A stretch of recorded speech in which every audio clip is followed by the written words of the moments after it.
എല്ലാവർക്കും one click P S C YouTube ചാനലിലേക്ക് സ്വാഗതം. നമ്മൾ ഇന്ന് ചർച്ച ചെയ്യാൻ പോകുന്നത് കമ്പ്യൂട്ടർ അടിസ്ഥാന വിവരങ്ങളാണ്. അപ്പോൾ ഈ ഒരു ടോപ്പിക്കിൽ നമുക്ക് എക്സാം പോയിന്റ് ഓഫ് വ്യൂവിൽ വരുന്ന ചോദ്യങ്ങൾ 2021 മുതൽ 2024 വരെയുള്ള ചോദ്യങ്ങളാണ് നമ്മൾ ഇതിനകത്ത് ഡിസ്കസ് ചെയ്യുന്നത്. അപ്പോൾ നിങ്ങളിത് മൊത്തമായിട്ട് കാണാനായിട്ട് ശ്രമിക്കുക. അതേപോലെ തന്നെ ഇതിൻ്റെ കൂടെ തന്നെ നമ്മൾ ഓരോ ചോദ്യങ്ങളും അതിൻ്റെ എക്സ്പ്ലനേഷൻ കൂടിയാണ് നമ്മൾ ചർച്ച ചെയ്തു പോകുന്നത്. അതുകൊണ്ട് തന്നെ നിങ്ങൾക്കിതൊരു റിവിഷൻ കൂടിയാണ് ഈ ഒരു വീഡിയോ എന്നുള്ളത്. ഓക്കെ, അപ്പോൾ കറക്റ്റായിട്ട് കണ്ടുപോകാനായിട്ട് ശ്രമിക്കുക. ഈ വീഡിയോ കണ്ടതിന് ശേഷം നേരെ നമ്മുടെ ടെലഗ്രാം ചാനലായിട്ടുള്ള വൺ ക്ലിക്ക് പി എസ് സിയിലേക്ക് വന്നാൽ മതി. അവിടെ ഇതിൻ്റെ PDF അവൈലബിൾ ആയിരിക്കും. അപ്പോൾ താല്പര്യമുള്ളവർക്ക് എന്ത് ചെയ്യാം, അത് എഴുതിയെടുക്കുകയോ അല്ലെങ്കിൽ പ്രിൻ്റ് എടുക്കുകയോ അങ്ങനെ എന്താണെന്ന് വെച്ചാൽ നിങ്ങൾക്ക് ചെയ്യാനുള്ള ഒരു സൗകര്യം കൂടിയുണ്ട്. ഓക്കെ, അപ്പോൾ നമുക്ക് ഇന്നത്തെ ടോപ്പിക്കിലേക്ക് പോവാം. നമ്മൾ ഇന്ന് ചർച്ച ചെയ്യാൻ പോകുന്ന ചോദ്യങ്ങൾ, ഒന്നാമത്തെ ചോദ്യം, the performance of a supercomputer is commonly measured in A option MBPS, B option MIPS, അടുത്ത ഓപ്ഷൻ സി ഓപ്ഷൻ FLOPS, ഇനി നാലാമത്തെ ഓപ്ഷൻ എന്ന് പറയുന്നത് നൺ ഓഫ് ദി അബവ് ആണ്. അപ്പോൾ ഈ ഒരു ചോദ്യം എന്ന് പറയുന്നത് LDC ഡാറ്റ എൻട്രി ഓപ്പറേറ്റർ 2023 ചോദിച്ച ചോദ്യമാണ്. അപ്പോൾ നമ്മൾ ജസ്റ്റ് ഇതൊന്ന് എടുത്തു എന്ന് മാത്രമേ ഉള്ളൂ. കാരണം 2021 മുതലുള്ള ചോദ്യങ്ങളാണ് നമ്മൾ ഈ ഒരു സെഷനിൽ ഉൾപ്പെടുത്തുന്നത്. അതുകൊണ്ടാണ് ആ ഒരു ചോദ്യം കൂടി നമ്മൾ ഉൾപ്പെടുത്തിയത്. അപ്പോൾ the performance of a supercomputer is commonly measured in MBPS-ലാണോ, അതേപോലെ MIPS-ലാണോ, അല്ലെങ്കിൽ FLOPS-ലാണോ, അല്ലെങ്കിൽ ഇതൊന്നുമല്ല? ഏതാണ് ഇതിൻ്റെ ഉത്തരം എന്ന് ചോദിച്ചു കഴിഞ്ഞാൽ നമ്മുടെ ഉത്തരം എന്ന് പറയുന്നത് FLOPS എന്ന യൂണിറ്റിലാണ് സൂപ്പർ കമ്പ്യൂട്ടറുകളുടെ വേഗത നിർണ്ണയിക്കുന്നത്. അപ്പോൾ സൂപ്പർ കമ്പ്യൂട്ടറുകളുടെ വേഗത നിർണ്ണയിക്കുന്നതിനായിട്ട് നമ്മൾ ഉപയോഗിക്കുന്ന ഏകകം ഏതാണെന്ന് ചോദിച്ചാൽ, അല്ലെങ്കിൽ മെഷർമെന്റ് ഏതാണെന്ന് ചോദിച്ചാൽ, അതാണ് FLOPS എന്ന് പറയുന്നത്. FLOPS-ലാണ് നമ്മൾ എന്ത് ചെയ്യുന്നത്, ഈ പറയുന്ന സൂപ്പർ കമ്പ്യൂട്ടറുകളുടെ ഏകകം, അതായത് വേഗത നിർണ്ണയിക്കുന്ന ഏകകം എന്നറിയപ്പെടുന്നത് FLOPS ആണ്. നമുക്കറിയാം, അതിസങ്കീർണമായ ജോലികൾ ചെയ്യാൻ ഉപയോഗിക്കുന്ന അതിവേഗവും മികച്ച പ്രോസസ്സിംഗ് ശേഷിയുമുള്ള കമ്പ്യൂട്ടറാണ് സൂപ്പർ കമ്പ്യൂട്ടർ എന്ന് പറയുന്നത്. കമ്പ്യൂട്ടറിനെ കുറിച്ച് പറയുമ്പോൾ ആദ്യം നമുക്ക് പറയേണ്ടത് കമ്പ്യൂട്ടറിന്റെ പിതാവ് ആരാന്ന് ചോദിച്ചാൽ അതൊക്കെ നിങ്ങൾക്ക് അറിയാം. അതുകൊണ്ടാണ് അതിനെക്കുറിച്ച് നമ്മൾ ചർച്ച ചെയ്യാത്തത്. ചാൾസ് ബാബേജ് ആണ് കമ്പ്യൂട്ടറിന്റെ പിതാവ് എന്നറിയപ്പെടുന്നത്. ചാൾസ് ബാബേജ് ആണ്. അപ്പോൾ ഇത് നമ്മൾ ഇന്ന് സൂപ്പർ കമ്പ്യൂട്ടറിനെ കുറിച്ചാണ് പറയുന്നത്. അപ്പോൾ സൂപ്പർ കമ്പ്യൂട്ടറിന്റെ പിതാവ് ആരാന്ന് ചോദിച്ചാൽ സീമൂർ ക്രേ ആണ്. അതേപോലെ ഇന്ത്യൻ സൂപ്പർ കമ്പ്യൂട്ടറിന്റെ പിതാവ് ആരാണെന്ന് ചോദിച്ചാൽ വിജയ് ബി ഫട്കറുമാണ്. അത് നമ്മൾ പറയുന്നുണ്ട് ഈ ഒരു പോയിന്റിൽ.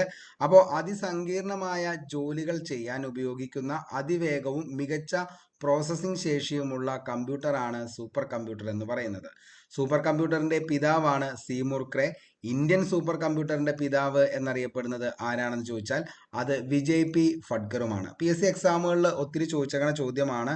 സൂപ്പർ കമ്പ്യൂട്ടറിന്റെ പിതാവ് ആരാന്ന് ചോദിച്ചു കഴിഞ്ഞാൽ അത് ആരാണ്? സീമൂർ ക്രേ ആണ്. ഇന്ത്യൻ സൂപ്പർ കമ്പ്യൂട്ടറിന്റെ പിതാവ് ആരാണ് എന്ന് ചോദിച്ചു കഴിഞ്ഞാൽ അതിന്റെ ഉത്തരമാണ് ആര്? വിജയ് പി ഫട്കർ ആണ് ഇന്ത്യൻ സൂപ്പർ കമ്പ്യൂട്ടറിന്റെ പിതാവ് എന്നറിയപ്പെടുന്ന വ്യക്തി. അപ്പോൾ ഓർത്തു വച്ചോ, ഒരു മാർക്കാണ്. 1960-കളിലാണ് സൂപ്പർ കമ്പ്യൂട്ടറുകൾ ആദ്യമായി നിലവിൽ വന്നത്. അപ്പോൾ 1960-കളിൽ ആ ഒരു സമയത്താണ് സൂപ്പർ കമ്പ്യൂട്ടറുകൾ നിലവിൽ വന്നത്.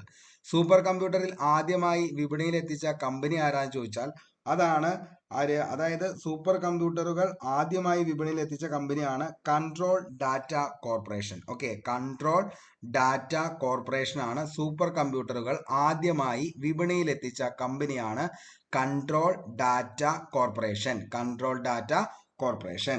ഇനി നമുക്കറിയാം എന്താണ് ഇന്ത്യയുടെ പ്രധാനപ്പെട്ട സൂപ്പർ കമ്പ്യൂട്ടറുകൾ. അങ്ങനെ ഒരു സംഭവം ചോദിക്കാറുണ്ട് PSC. അപ്പോൾ ഇന്ത്യയുടെ പ്രധാനപ്പെട്ട സൂപ്പർ കമ്പ്യൂട്ടറുകളാണ് ഏക എന്ന് പറയുന്ന കമ്പ്യൂട്ടർ, അതേപോലെ തന്നെ പരം, അതേപോലെ പത്മ, അതേപോലെ കബ്രു, അതേപോലെ ബ്ലൂ ജീൻ. ഓക്കെ, ഇതൊക്കെയാണ് ഇന്ത്യയുടെ പ്രധാനപ്പെട്ട സൂപ്പർ കമ്പ്യൂട്ടറുകൾ എന്നറിയപ്പെടുന്നത്. പരമ്പരയിലെ സൂപ്പർ കമ്പ്യൂട്ടറുകളുടെ മുഖ്യ ശില്പിയായിരുന്നു വിജയ് പി ഫട്കർ. നമ്മൾ പറഞ്ഞു ഇന്ത്യൻ സൂപ്പർ കമ്പ്യൂട്ടറിന്റെ പിതാവ് എന്നറിയപ്പെടുന്ന വ്യക്തിയാണ് വിജയ് പി ഫട്കർ എന്ന് പറയുന്നത്. ഈ വിജയ് പി ഫട്കർ എന്ന് പറയുന്ന ആള് ഏതിന്റെ ശില്പിയായിരുന്നു എന്ന് ചോദിച്ചു കഴിഞ്ഞാൽ പരമ്പര, അതായത് നമ്മൾ പറഞ്ഞു സൂപ്പർ കമ്പ്യൂട്ടറുകളുടെ പരം എന്ന് പറയുന്ന സൂപ്പർ കമ്പ്യൂട്ടറുകളുടെ പരമ്പരയുടെ മുഖ്യ ശില്പിയായിരുന്നു ആരെന്ന് പറയുന്നത് BJP ഫഡ്കർ എന്ന് പറയുന്നത്. അപ്പോൾ നമ്മൾ ഇത്രയും കാര്യങ്ങളാണ് പഠിച്ചത്. അതായത് എന്താണ് സൂപ്പർ കമ്പ്യൂട്ടറുകളുടെ വേഗത നിർണ്ണയിക്കുന്ന ഏകകം ഏതാണെന്ന് ചോദിച്ചു കഴിഞ്ഞാൽ അതിനെയാണ് നമ്മൾ ഫ്ലോപ്സ് എന്ന് പറയുന്നത്. അതിസങ്കീർണമായ ജോലികൾ ചെയ്യാൻ ഉപയോഗിക്കുന്ന അതിവേഗവും മികച്ച പ്രോസസ്സിംഗ് ശേഷിയുമുള്ള കമ്പ്യൂട്ടറുകളെയാണ് നമ്മൾ എന്തെന്ന് പറയുന്നത് സൂപ്പർ കമ്പ്യൂട്ടർ എന്ന് പറയുന്നത്. സൂപ്പർ കമ്പ്യൂട്ടറിന്റെ പിതാവാണ് സീമൂർ ക്രേ എന്ന് പറയുന്നത്. ഇന്ത്യൻ സൂപ്പർ കമ്പ്യൂട്ടറിന്റെ പിതാവ് എന്നറിയപ്പെടുന്നത് BJP ഫഡ്കർ ആണ്. 1960കളിലാണ് സൂപ്പർ കമ്പ്യൂട്ടറുകൾ ആദ്യമായി നിലവിൽ വന്നത്. സൂപ്പർ കമ്പ്യൂട്ടറിൽ ആദ്യമായി വിപണിയിൽ എത്തിച്ച കമ്പനി ഏതാണെന്ന് ചോദിച്ചാൽ അതാണ് control data corporation. Control data corporation ആണ് സൂപ്പർ കമ്പ്യൂട്ടർ ആദ്യമായി വിപണിയിൽ എത്തിച്ചത്. ഇന്ത്യയുടെ പ്രധാന സൂപ്പർ കമ്പ്യൂട്ടറുകളാണ് ഏക, പരം, പത്മ, കബ്രു, ബ്ലൂജീൻ. ഓക്കെ, ഇതിൻ്റെ അകത്ത് ഈ ഏക എന്ന് പറയുന്ന ആ ഒരു സൂപ്പർ കമ്പ്യൂട്ടറുകളുടെ മുഖ്യ ശില്പിയായിരുന്നു ആരെന്ന് പറയുന്നത് BJP ഫഡ്കർ. ഓർത്തു വച്ചോ, ഒരു മാർക്കാണ്. ഇനി വേഗതയുടെ അളവുകൾ നമുക്ക് നോക്കാം. ഇത് PSC എപ്പോഴും ചോദിക്കണയാണ്. അതായത് ഓരോ ഉപകരണങ്ങൾ തന്നിട്ട് അതിൻ്റെ എന്താണ് അളവുകൾ, വേഗതയുടെ അളവുകൾ ചോദിക്കാറുണ്ട്. അപ്പോൾ എന്താണ് കമ്പ്യൂട്ടറിന്റെ വേഗത അളക്കാൻ ഉപയോഗിക്കുന്നതാണ് എന്ത് MIPS. അതായത് മിപ്സ് എന്ന് പറയുന്നതാണ് കമ്പ്യൂട്ടറിന്റെ വേഗത അളക്കാൻ ഉപയോഗിക്കുന്നതാണ് മിപ്സ്. MIPS മിപ്സ് ആണ് കമ്പ്യൂട്ടറിന്റെ വേഗത അളക്കാനായിട്ട് ഉപയോഗിക്കുന്നത്. മിപ്സ് ആണ്. ഓക്കെ, എഴുതി വെച്ചോ. അപ്പോൾ മിപ്സ് എന്ന് പറയുന്നത് കമ്പ്യൂട്ടറിന്റെ വേഗത അളക്കാൻ ഉപയോഗിക്കുന്ന എന്താണ് യൂണിറ്റ് ആണ് എന്ന് പറയുന്നത് മിപ്സ് എന്ന് പറയുന്നത്. അതായത് മില്യൺ ഇൻസ്ട്രക്ഷൻ പെർ സെക്കൻഡ് എന്നതാണ് അതിന്റെ ഫുൾ ഫോം എന്ന് പറയുന്നത്. അപ്പോൾ എന്താണ് കമ്പ്യൂട്ടറിന്റെ എന്താണ് വേഗത അളക്കാൻ ഉപയോഗിക്കുന്ന അളവാണ് മിപ്സ് എന്ന് പറയുന്നത്. മിപ്സിന്റെ ഫുൾ ഫോം ആണ് എന്ത് million instruction per second. Okay, അടുത്തത് പ്രിന്റർ ആണ്. പ്രിന്ററിന്റെ എന്താ ചോദിച്ചു കഴിഞ്ഞാൽ പ്രിന്ററിന്റെ നിലവിൽ അത് കൊടുത്തേക്കണതിൽ ചെറിയൊരു മിസ്റ്റേക്ക് വന്നേക്കാണ് PPM. ഓക്കെ, അതായത് PPM ആണ് എന്തിന്റെ പ്രിന്ററിന്റെ, അതായത് pages per minute. Pages per minute എന്നതാണ് ഇതിന്റെ ഫുൾ ഫോം. പ്രിന്ററിന്റെ PPM ആണ് പേജസ് പെർ മിനിറ്റ് എന്നതാണ് അതിന്റെ ഫുൾ ഫോം എന്ന് പറയുന്നത്. ഇനി നമ്മൾ മൗസ് എടുത്ത് നോക്കിക്കഴിഞ്ഞാൽ മൗസിന്റെ ആണ് Mickey per second. Mickey per second ആണ് മൗസിന്റെ. മോഡത്തിന്റെ ആണെങ്കിൽ BPS ആണ്, ബിറ്റ്സ് പെർ സെക്കൻഡ് ആണ് BPSന്റെ ഫുൾ ഫോം. അതായത് മോഡത്തിന്റെ ബിറ്റ്സ് പെർ സെക്കൻഡ് BPS. അപ്പോൾ വേഗതയുടെ അളവുകൾ നമ്മൾ പഠിച്ചു. കമ്പ്യൂട്ടറിന്റെ മിപ്സ് ആണ് MIPS MIPS, million instruction per second ആണ്. പ്രിന്റർ എന്ന് പറയുന്നത് എന്താണ് PPM ആണ് കേട്ടോ. PPM ആണ് പ്രിന്റർ. പേജസ് പെർ മിനിറ്റ് ആണ്. മൗസ് എന്ന് പറയുന്നത് മിക്കി പെർ സെക്കൻഡ് ആണ്. മോഡം എന്ന് പറയുന്നത് എന്താണെന്ന് ചോദിച്ചാൽ ബിറ്റ്സ് പെർ സെക്കൻഡ് ആണ്. വളരെ വ്യക്തമായെന്ന് കരുതുന്നു. അപ്പോൾ ഇത്രയാണ് നമുക്ക് എന്ത് ഈ ഒരു സൂപ്പർ കമ്പ്യൂട്ടറിനെ കുറിച്ച് മെയിൻ ആയിട്ട് നമ്മൾ പറയേണ്ടത്. അതിൻ്റെ ഏറ്റവും ഇമ്പോർട്ടൻ്റ് ആണ് മക്കളെ, സൂപ്പർ കമ്പ്യൂട്ടറിന്റെ പിതാവ് സീമൂർ ക്രേയും ഇന്ത്യൻ സൂപ്പർ കമ്പ്യൂട്ടറിന്റെ പിതാവ് എന്നറിയപ്പെടുന്നത് BJP ഫഡ്കറുമാണ്. അതേപോലെ തന്നെ എന്താണ് സൂപ്പർ കമ്പ്യൂട്ടർ ആദ്യമായി വിപണിയിൽ എത്തിച്ച കമ്പനി ഏതാണെന്ന് ചോദിച്ചാൽ അതാണ് ഏതെന്ന് പറയുന്നത് കൺട്രോൾ ഡാറ്റ കോർപ്പറേഷൻ ആണ് ആദ്യമായി എത്തിച്ച കമ്പനി എന്ന് പറയുന്നത്. അപ്പോൾ ഈ കാര്യങ്ങൾ ഉറപ്പായിട്ടും എന്ത് ചെയ്തോ, ഓർത്തു വച്ചോ. സീമൂർ ക്രേയും അതേപോലെ തന്നെ ആരാണ് പിതാവ് എന്നറിയപ്പെടുന്നത് സീമൂർ ക്രേ ആണ്. അതേപോലെ ഇന്ത്യൻ സൂപ്പർ കമ്പ്യൂട്ടറിന്റെ പിതാവ് എന്നറിയപ്പെടുന്നത് ആരാന്ന് ചോദിച്ചാൽ അതാരാണ് അത് BJP ഫഡ്കറുമാണ്. അപ്പൊ ഇത്രയും കാര്യങ്ങൾ ഉറപ്പായിട്ടും ഓർത്തു വെച്ചോ. അതേപോലെ തന്നെ എന്താണ് ഈ പറയുന്ന പരമ്പരയിലെ സൂപ്പർ കമ്പ്യൂട്ടറുകളുടെ മുഖ്യ ശില്പിയാണ് ആരെന്ന് പറയുന്നത് BJP ഫഡ്കർ. BJP ഫഡ്കർ. അപ്പൊ താഴെ പറയുന്നവയിൽ ഏത് കമ്പ്യൂട്ടറിന്റെ നിർമ്മാണവുമായി ബന്ധപ്പെട്ടിരിക്കുന്നു എന്ന് ചോദിച്ചാൽ പരമ്പരയിലെ സൂപ്പർ കമ്പ്യൂട്ടറുകളുടെ നിർമ്മാണവുമായി ബന്ധപ്പെട്ട വ്യക്തിയാണ് BJP ഫഡ്കർ എന്ന് പറയുന്നത്. വേഗതയുടെ യൂണിറ്റ് നമ്മൾ പറഞ്ഞു. ഇതൊക്കെ മിക്കപ്പോഴും ചോദിക്കാറുള്ളത് ഇത് ഫുൾ ഫോം എന്താന്നുള്ളതും അതേപോലെ തന്നെ എന്താണ് ഷോർട്ട് ഫോം തന്നിട്ട് അതിന്റെ ഫുൾ ഫോം എന്താന്നുള്ളതാണ്. അപ്പൊ കമ്പ്യൂട്ടറിന്റെ മിപ്സ് ആണ് എന്താണ് നമ്മൾ പറഞ്ഞ million instructions per second. PPM എന്നറിയപ്പെടുന്നത് പ്രിന്ററിന്റെ ആണ്. പേജസ് പെർ മിനിറ്റ്സ് ആണ്. ഇനി മിക്കീസ് പെർ സെക്കൻഡ് എന്നറിയപ്പെടുന്നത് മൗസ്.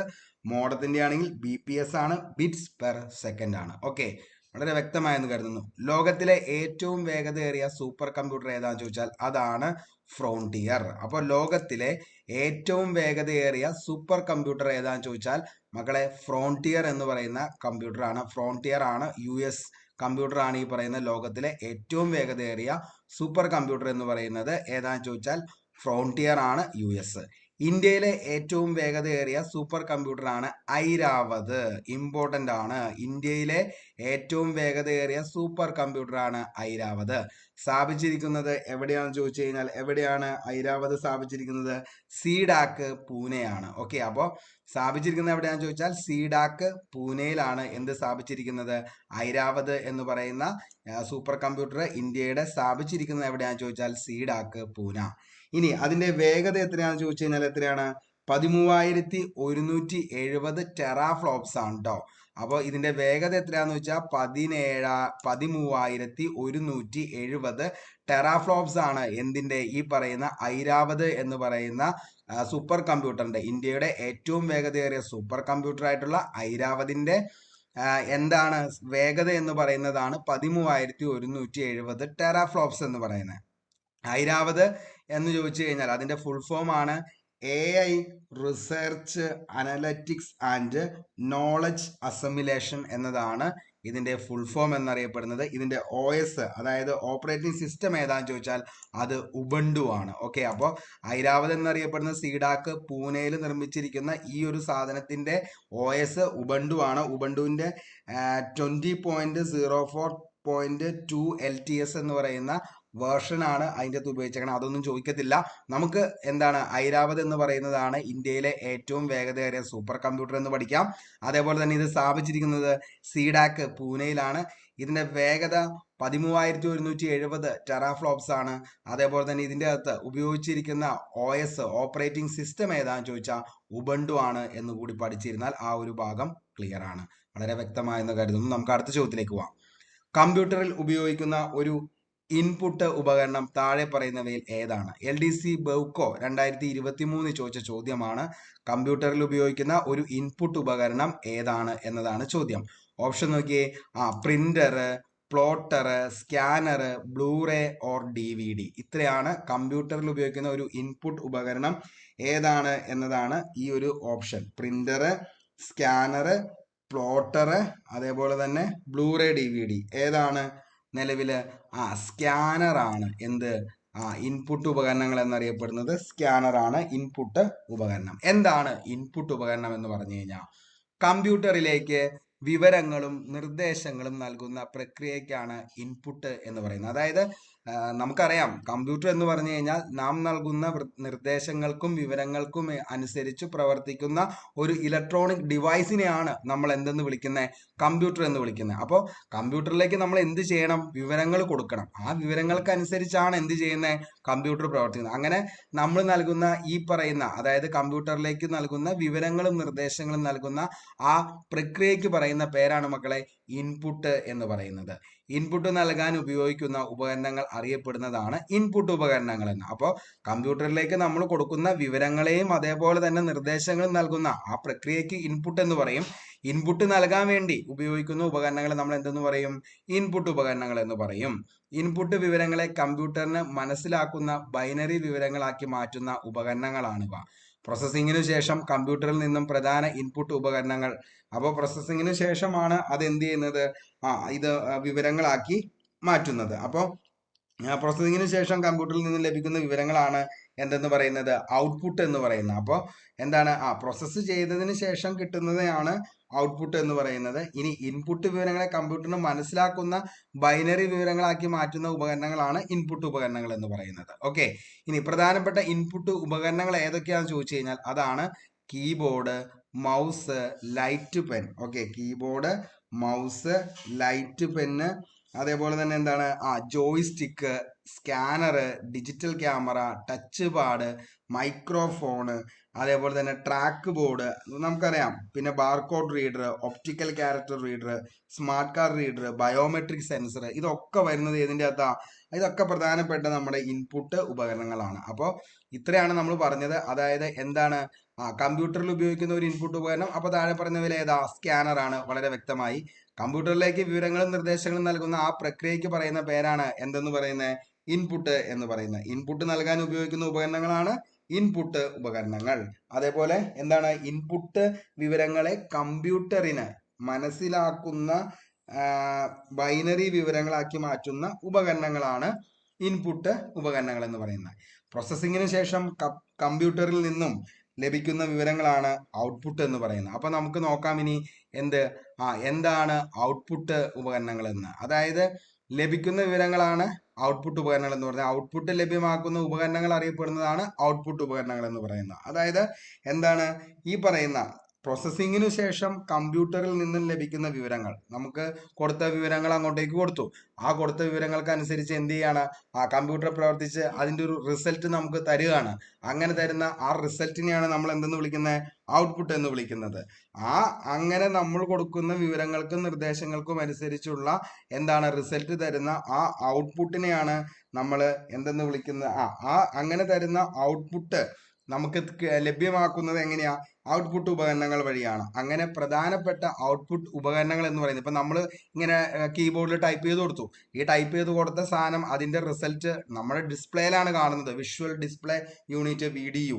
അല്ലെങ്കിൽ എന്ത് ചെയ്യണം, ഈ ഡിസ്പ്ലേ കണ്ട സാധനം നമ്മൾ എങ്ങോട്ടേക്ക് അതിന്റെ ഒരു കോപ്പി എടുക്കാനായിട്ട് പ്രിന്ററിലേക്കാണ് ഇടുന്നത്. അല്ലെങ്കിൽ നമ്മൾ കൊടുക്കുന്ന നിർദ്ദേശങ്ങൾ കേൾക്കുന്നത് സ്പീക്കറിലൂടെയാണ് തിരിച്ച് നമുക്ക് എന്ത് ചെയ്യുന്നത്, അത് വിവരങ്ങൾ തരുന്നത്.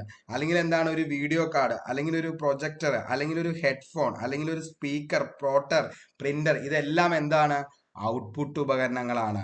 അപ്പോൾ വളരെ വ്യക്തമായെന്ന് കരുതുന്നു എന്താണ് ഇൻപുട്ട് എന്നും എന്താണ് ഔട്ട്പുട്ട് എന്നും, ഇൻപുട്ട് ഉപകരണങ്ങൾ എന്താന്നുള്ളതും അതേപോലെ തന്നെ ഔട്ട്പുട്ട് ഉപകരണങ്ങൾ എന്താന്നുള്ളതും അതിന്റെ എക്സാമ്പിൾ ഉൾപ്പെടെ നമ്മളിപ്പോൾ ചർച്ച ചെയ്തു പോയി. വളരെ വ്യക്തമായെന്ന് കരുതുന്നു. നമുക്ക് അടുത്ത ചോദ്യത്തിലേക്ക് പോകാം. താഴെ പറയുന്നവയിൽ പോയിന്റിംഗ് ഉപകരണം അല്ലാത്തതേത്? താഴെ പറയുന്നവയിൽ പോയിന്റിംഗ് ഉപകരണം അല്ലാത്തതേത്? ഇത് വില്ലേജ് എക്സ്റ്റൻഷൻ ഓഫീസർ 2021 ചോദിച്ച ചോദ്യമാണ് കേട്ടോ. താഴെ പറയുന്നവയിൽ പോയിന്റിംഗ് ഉപകരണം അല്ലാത്തതേത്? ഓപ്ഷൻ നോക്കിയേ. മൗസ്, ടച്ച് സ്ക്രീൻ, അടുത്തത് ബാർകോഡ് റീഡർ, അടുത്തത് ജോയ്സ്റ്റിക്ക്. താഴെ പറയുന്നവയിൽ പോയിന്റിംഗ് ഉപകരണം അല്ലാത്തത് ഏത് എന്നാണ് ചോദിച്ചേക്കണേ കേട്ടോ. അപ്പൊ mouse, touch screen, barcode reader, joystick. ഏതാണ്? ബാർകോഡ് റീഡർ ആണ് പോയിന്റിംഗ് ഉപകരണം അല്ലാത്തത്. ഇപ്പൊ നമ്മൾ മൗസ് എടുത്തു, ഇപ്പൊ ഞാൻ നിങ്ങൾക്ക് മൗസ് എടുത്തത് ഇങ്ങനെ കാണിച്ചു തരല്ലേ, അപ്പൊ അതവിടെ ഒരു പോയിന്റ് ചെയ്തേക്കല്ലേ, അപ്പൊ അങ്ങനെ കാണിക്കുന്നതിനാണ് പോയിന്റിംഗ് ഉപകരണം എന്ന് പറയുന്നത്. പിന്നെ ടച്ച് സ്ക്രീനിൽ നമ്മൾ എങ്ങനെയാ പോയിന്റ് ചെയ്ത് കുത്തിയിട്ടല്ലേ. അതേപോലെ തന്നെ എന്താണ് ബാർകോഡ്, അതെന്ത് ചെയ്യാണ്, അത് നമ്മൾ എങ്ങനെയാണ് അങ്ങനെ പോയിന്റ് ചെയ്തിട്ടാണോ നമ്മൾ ചെയ്യുന്നത്? അല്ല. ജോയ്സ്റ്റിക്ക് എന്ന് പറയുന്നത് നമ്മൾ കമ്പ്യൂട്ടറിൽ എന്താണ് ഈ പറയുന്ന ഗെയിമുകളൊക്കെ കളിക്കാൻ വേണ്ടിയിട്ട് ഉപയോഗിച്ച് കണക്ട് ചെയ്യുന്ന ഒരു ഉപകരണത്തെയാണ് നമ്മൾ ജോയ്സ്റ്റിക്ക് എന്ന് പറയുന്നത്. അതും എന്താണ്, ഒരു പോയിന്റിംഗ് ഉപകരണമാണ്.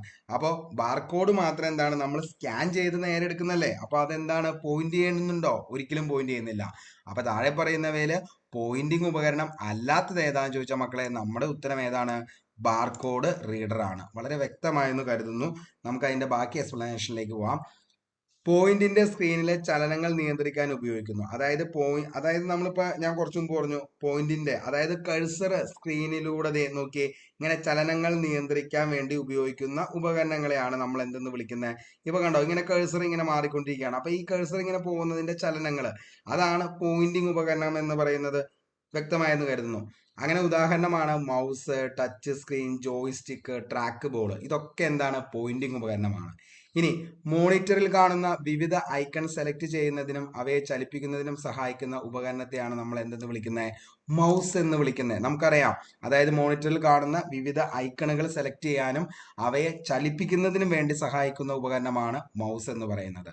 ലാപ്ടോപ്പിലാണെങ്കിലോ കമ്പ്യൂട്ടറുകളിൽ പോയിന്റിങ്ങിനായിട്ട് ഉപയോഗിക്കുന്നത് നമ്മൾ ടച്ച് പാഡാണ്. നമുക്കറിയാം ലാപ്ടോപ്പിൽ ഒരു എന്താണ് സെൻട്രലായിട്ട് തന്നെ നമുക്ക് ഒരു സ്ക്വയറിൽ കാണും. ആ സ്ക്വയറിൽ നമ്മൾ ടച്ച് ചെയ്തിട്ടാണ് നമ്മൾ എന്ത് ചെയ്യുന്നത്, ആ ഡിസ്പ്ലേയിൽ വരുന്ന ഓരോ കാര്യങ്ങളും നമ്മൾ എന്ത് ചെയ്യുന്നത്, സെലക്ട് ചെയ്യുന്നതും അതേപോലെ തന്നെ എടുക്കുന്നതും. അപ്പൊ അതാണ് ടച്ച് പാഡ്. അതും എന്ത് തന്നെയാണ്, ഒരു പോയിന്റിംഗ് ഉപകരണം തന്നെയാണ്. വ്യത്യസ്ത രീതിയിലുള്ള കറുപ്പും വെളുപ്പും വരകളായി ഡാറ്റ കോഡിങ് ചെയ്യുന്ന രീതിക്കാണ് നമ്മൾ ബാർകോഡ് എന്ന് പറയുന്നത്. നമ്മൾ പറയാറില്ലേ, ആ ബാർകോഡ് ഒന്ന് റീഡ് ചെയ്യുക, അല്ലെങ്കിൽ നമ്മുടെ എന്താണ് കയ്യിലിരിക്കുന്ന പല പല കാർഡുകൾ ഉണ്ടാവും.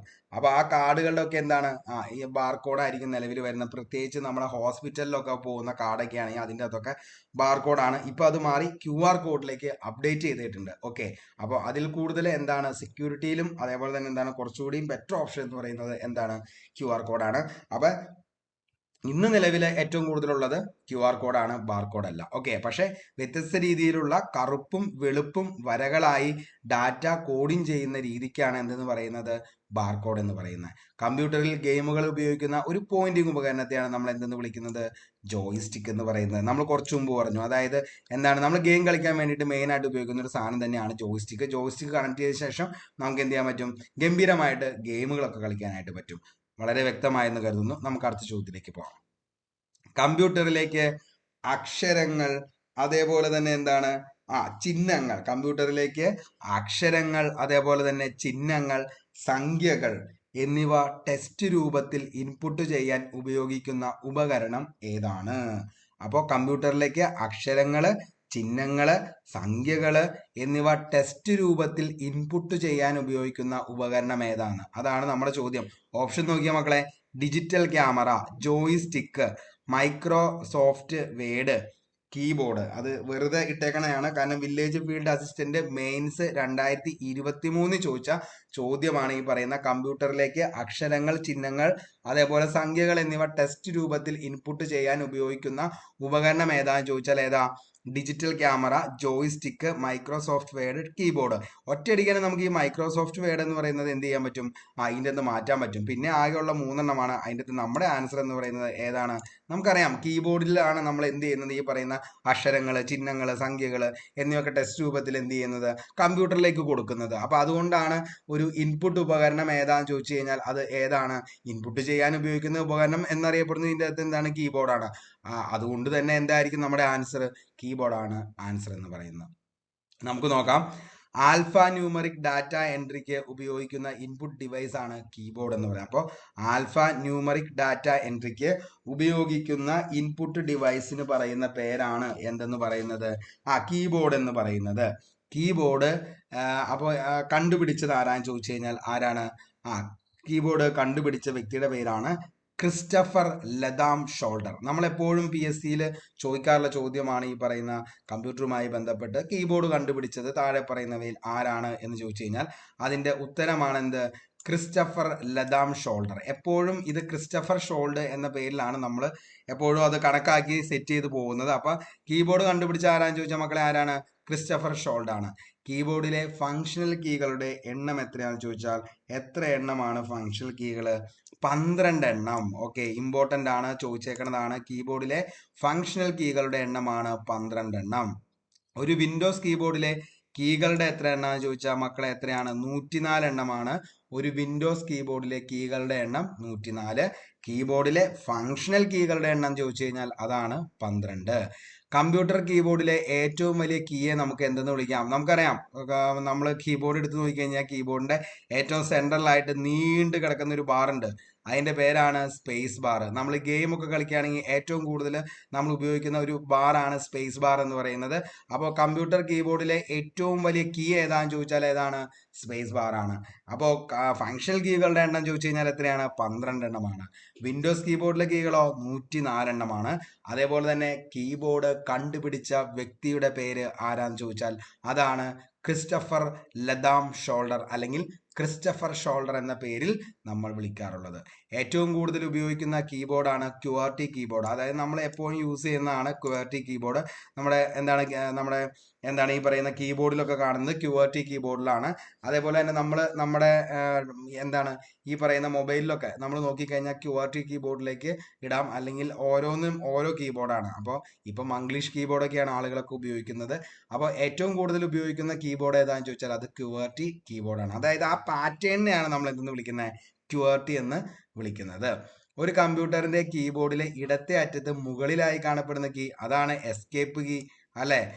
പലപ്പോഴും നമ്മൾ എന്താണ് പല എന്താണ് ഈ പറയുന്ന ഓരോ ഗെയിം ആണെങ്കിലും അതേപോലെ തന്നെ എന്താണ് പുതിയ എന്താണ് ഏതെങ്കിലും ആപ്ലിക്കേഷൻ ഒക്കെ ഓപ്പൺ ചെയ്ത് കഴിഞ്ഞിട്ട് പെട്ടെന്ന് അത് എന്ത് ചെയ്യാം? മിനിമൈസ് ചെയ്യാം, അല്ലെങ്കിൽ എന്ത് ചെയ്യാം? അതൊന്ന് ബാക്ക് അടിക്കാനൊക്കെ വേണ്ടിയിട്ട്, അല്ലെങ്കിൽ അതിന്റെ മിനിമൈസ് ബട്ടൺ കണ്ടുപിടിക്കാൻ വേണ്ടിയിട്ട് നമ്മൾ എപ്പോഴും എന്തടിക്കും? എസ്കേപ്പ് കീ അടിക്കാറുണ്ട്. ഓക്കെ, അപ്പോൾ ഏറ്റവും അറ്റത്താണ് ഏത്? അതായത് കമ്പ്യൂട്ടറിന്റെ കീബോർഡിലെ ഇടത്തെ അറ്റത്ത് മുകളിലായിട്ട് കാണപ്പെടുന്നതാണ് എസ്കേപ്പ് കീ എന്നറിയപ്പെടുന്നത്. അപ്പൊ എസ്കേപ്പ് കീ എവിടെയാ? ഏറ്റവും മുകളിലാണ്. വളരെ വ്യക്തമായെന്ന് കരുതുന്നു. ഓരോന്നും നമ്മൾ അത്രത്തോളം സെറ്റ് ചെയ്ത് ഓരോ ക്വസ്റ്റ്യൻസും 2021 മുതൽ 24 വരെയുള്ള ചോദ്യങ്ങൾ വളരെ കൃത്യമായിട്ട് നിങ്ങൾക്കത് ഉപകാരപ്പെടുന്നതിന് വേണ്ടിയിട്ടും നിങ്ങൾക്കത് ഉപകാരപ്പെട്ട് എക്സാമിന് അത് ഉറപ്പായിട്ടും എഴുതാൻ വേണ്ടിയിട്ടും കൂടി അത്രത്തോളം ആത്മാർത്ഥത്തോടു കൂടിയാണ് ഞാൻ ഈ ഒരു വീഡിയോ ചെയ്യുന്നത്. അതുകൊണ്ട് തന്നെ ഇത് കണ്ടുകൊണ്ടിരിക്കുന്ന ആളുകൾക്ക് ഇഷ്ടപ്പെടുകയാണെങ്കിൽ ഉറപ്പായിട്ടും ലൈക്ക് അടിക്കുക. അതേപോലെ തന്നെ ഇനിയും നിങ്ങൾക്ക് ഇങ്ങനെയൊക്കെ വീഡിയോ ഒക്കെ വേണം എന്നുണ്ടെങ്കിൽ ഉറപ്പായിട്ടും താഴെ കമൻറ്റ് ബോക്സിൽ ഒന്ന് രേഖപ്പെടുത്തുക. കാരണം അത്രത്തോളം കഷ്ടപ്പെട്ടിട്ടാണ് മക്കളെ നമ്മളിത് ചെയ്യുന്നത്. ഓക്കെ, അപ്പോൾ കമ്പ്യൂട്ടറിലേക്ക് അക്ഷരങ്ങൾ, ചിഹ്നങ്ങൾ, സംഖ്യകൾ എന്നിവ ടെക്സ്റ്റ് രൂപത്തിൽ ഇൻപുട്ട് ചെയ്യാൻ ഉപയോഗിക്കുന്ന ഉപകരണമാണ് കീബോർഡ്. കീബോർഡ് എന്ന് പറയുന്നതിനെ കുറിച്ച് നമ്മൾ ഫുൾ കാര്യങ്ങളും പറഞ്ഞു. എന്താണ് ആൽഫ ന്യൂമറിക് ഡാറ്റ എൻട്രിക്ക് ഉപയോഗിക്കുന്ന ഇൻപുട്ട് ഡിവൈസ് ആണ് കീബോർഡ്. കീബോർഡ് കണ്ടുപിടിച്ചത് ക്രിസ്റ്റഫർ ലതാം ഷോൾഡർ ആണ്. അതേപോലെ കീബോർഡിലെ ഫങ്ഷണൽ കീകളുടെ എണ്ണം 12. അതേപോലെ ഒരു വിൻഡോസ് കീബോർഡിലെ കീകളുടെ എണ്ണം 104. കമ്പ്യൂട്ടർ കീബോർഡിലെ ഏറ്റവും വലിയ കീ ആണ് സ്പേസ് ബാർ. ഏറ്റവും കൂടുതൽ ഉപയോഗിക്കുന്ന കീബോർഡാണ് ക്വാർട്ടി എന്ന് പറയുന്നത്. ഒരു കമ്പ്യൂട്ടറിന്റെ കീബോർഡിലെ ഇടത്തെ അറ്റത്ത് മുകളിലായി കാണപ്പെടുന്ന കീ ആണ് എസ്കേപ്പ് കീ എന്ന പേരിൽ അറിയപ്പെടുന്നത്. നമുക്ക് അടുത്ത ചോദ്യത്തിലേക്ക് പോകാം. മനുഷ്യ ശാരീരിക സവിശേഷതകൾ തിരിച്ചറിയാൻ ഉപയോഗിക്കുന്ന ഉപകരണം താഴെ പറയുന്നവയിൽ ഏതാണ് എന്നതാണ് ചോദ്യം. മനുഷ്യ ശാരീരിക സവിശേഷതകൾ തിരിച്ചറിയാൻ ഉപയോഗിക്കുന്ന ഉപകരണമാണ്, ഓപ്ഷൻ നോക്കിയ മക്കളെ, QR code reader, biometric sensor, optical mark reader, scanner. ഇത് LDC എക്സ് സർവീസ്മാൻ സർജന്റ് 2023 ചോദിച്ച ചോദ്യമാണ്. മനുഷ്യരീതിയില് മനുഷ്യ ശാരീരിക സവിശേഷതകൾ തിരിച്ചറിയാൻ ഉപയോഗിക്കുന്ന ഉപകരണം ഏതാണുള്ളത്. ഏതാണ് ഇതിൻ്റെ അകത്ത് മനുഷ്യ ശാരീരിക സവിശേഷതകൾ തിരിച്ചറിയാൻ ഉപയോഗിക്കുന്ന ഉപകരണം? ഒന്നും നോക്കണ്ട, നമുക്ക് എന്ത് ചെയ്യാം, QR കോഡ് ഇതിൻ്റെ അപ്പം തന്നെ നമുക്ക് എന്ത് ചെയ്യാം, ഡിലീറ്റ് ചെയ്യാം. സ്കാനർ ഡിലീറ്റ് ചെയ്യാം. ഒപ്റ്റിക്കൽ മാർക്ക് റീഡർ അത് നമുക്കറിയാം, OMR അതുമല്ല. പിന്നെ ഉള്ളത് ഏതാണ്? ആകെ ഉള്ളതാണ് ഈ ബയോമെട്രിക് സെൻസർ. ബയോ അപ്പൊ തന്നെ നമ്മൾ എന്ത് ചെയ്തു, നമ്മുടെ മനുഷ്യനുമായി ബന്ധപ്പെട്ടതാണ് ജീവശാസ്ത്രം, നമുക്കറിയാം ബയോളജി, ബയോമെട്രിക്. നേരെ എന്ത് ചെയ്യാം, ഉത്തരത്തിലേക്ക് സിമ്പിൾ ആയിട്ട് എത്താവുന്നതാണ്. നമുക്ക് നേരെ ഓപ്ഷനിലെ അത് എന്താണ് അനലൈസ് ചെയ്യാം എന്തൊക്കെയാണ് ബാക്കി കാര്യങ്ങൾ എന്നുള്ളത്. ശാരീരിക സവിശേഷതകളായി വിരലടയാളം, റെറ്റിന, ഐറിസ് എന്നിവ തിരിച്ചറിയുന്ന ഉപകരണമാണ് ബയോമെട്രിക് സെൻസർ എന്നറിയപ്പെടുന്നത്. അപ്പോൾ ശാരീരിക സവിശേഷതകളായ വിരലടയാളം, റെറ്റിന, ഐറിസ് എന്നിവ തിരിച്ചറിയുന്ന ഉപകരണമാണ് ബയോമെട്രിക് സെൻസർ എന്നറിയപ്പെടുന്നത്. നമുക്കറിയാം നമ്മുടെ ആധാറിന്റെ ഒക്കെ സമയത്ത് നമ്മൾ എന്ത് ചെയ്തു, ഈ പറയുന്ന ആധാറിന്റെ സമയത്ത് നമ്മുടെ കണ്ണ് അതേപോലെ തന്നെ കൈ ഇതൊക്കെ വെച്ച് ബയോമെട്രിക് ചെയ്താണ് നമ്മുടെ ഓരോ വിവരങ്ങൾ എന്ത് ചെയ്ത് സ്റ്റോർ ചെയ്ത് വെച്ചേക്കണത്. ഓക്കെ, മത്സര പരീക്ഷകളിലെ മൂല്യനിർണ്ണയം നടത്താൻ നമ്മൾ ഉപയോഗിക്കുന്ന സംവിധാനത്തെയാണ് നമ്മൾ എന്ന് പറയുന്നത് ഒപ്റ്റിക്കൽ മാർക്ക് റീഡർ അല്ലെങ്കിൽ OMR എന്ന പേരിൽ അറിയപ്പെടുന്നത്. അപ്പോൾ എന്താണ് റെറ്റിനയും അതേപോലെ തന്നെ എന്താണ് വിരലടയാളം, ഇങ്ങനെയുള്ള സംഭവങ്ങളൊക്കെ ചെയ്യാൻ വേണ്ടിയിട്ടാണ് നമ്മൾ ബയോമെട്രിക് സെൻസർ ഉപയോഗിക്കുന്നത്. OMR എന്ന് പറഞ്ഞു കഴിഞ്ഞാൽ എന്താണ്, ഒപ്റ്റിക്കൽ മാർക്ക് റീഡർ എന്നാണ് ഫുൾ ഫോം. ഇത് എന്തിനാ, മത്സര പരീക്ഷകളിലെ മൂല്യനിർണ്ണയം നടത്താൻ ഉപയോഗിക്കുന്ന സംവിധാനത്തെയാണ് OMR എന്ന് പറയുന്നത്. നമ്മുടെ PSCയുടെ നമ്മുടെ എന്താണ് ഈ പറയുന്ന നമ്മുടെ ആൻസർ ഷീറ്റ് നോക്കുന്നത് എങ്ങനെയാ, OMR വച്ച് ഒപ്റ്റിക്കൽ മാർക്ക് റീഡറിലൂടെയാണ് നമ്മൾ എന്ത് ചെയ്യുന്നത്, നമ്മുടെ ഇത് നോക്കുന്നത്. ബാർകോഡിനേക്കാൾ കൂടുതൽ വിവരങ്ങൾ ശേഖരിച്ച് വയ്ക്കാൻ കഴിയുന്ന ഇലക്ട്രോണിക് രീതിയിലുള്ള രേഖകളാണ് QR കോഡ്. നമ്മൾ കുറച്ചു മുമ്പ് പറഞ്ഞായിരുന്നു എന്താണ് QR കോഡ്, ബാർകോഡ് എന്നുള്ളത്. അതായത് ബാർകോഡ് എന്ന് പറയുന്നത് കറുപ്പും വെളുപ്പും എന്താണ് വരകൾ കൊണ്ട് അതിൻ്റെ അകത്ത് എന്ത് ചെയ്തേക്കണതാ, നമ്മുടെ വിവരങ്ങൾ ശേഖരിച്ചു വച്ചിരിക്കുന്നതാണ് ബാർകോഡ് എന്ന് പറയുന്നത്. പക്ഷേ ബാർകോഡിനേക്കാൾ കൂടുതൽ വിവരങ്ങൾ ശേഖരിച്ചു വയ്ക്കാൻ കഴിയുന്നതിലാണ് എന്ത് QR കോഡ് എന്ന് പറയുന്നത്. കാരണം QR കോഡാണ് കുറച്ചുകൂടി സേഫ്റ്റി എന്ന് പറയുന്നതും QR കോഡ് തന്നെയാണ്. അപ്പോൾ കുറച്ചും കൂടെ ഇപ്പം എല്ലാവരും ചെയ്യുന്നത് എന്താണ്, QR കോഡാണ് വയ്ക്കുന്നത്. ഒരിക്കലും എന്ത് ചെയ്യാറില്ല, ബാർകോഡ് ഇപ്പം യൂസ് ചെയ്യാറില്ല.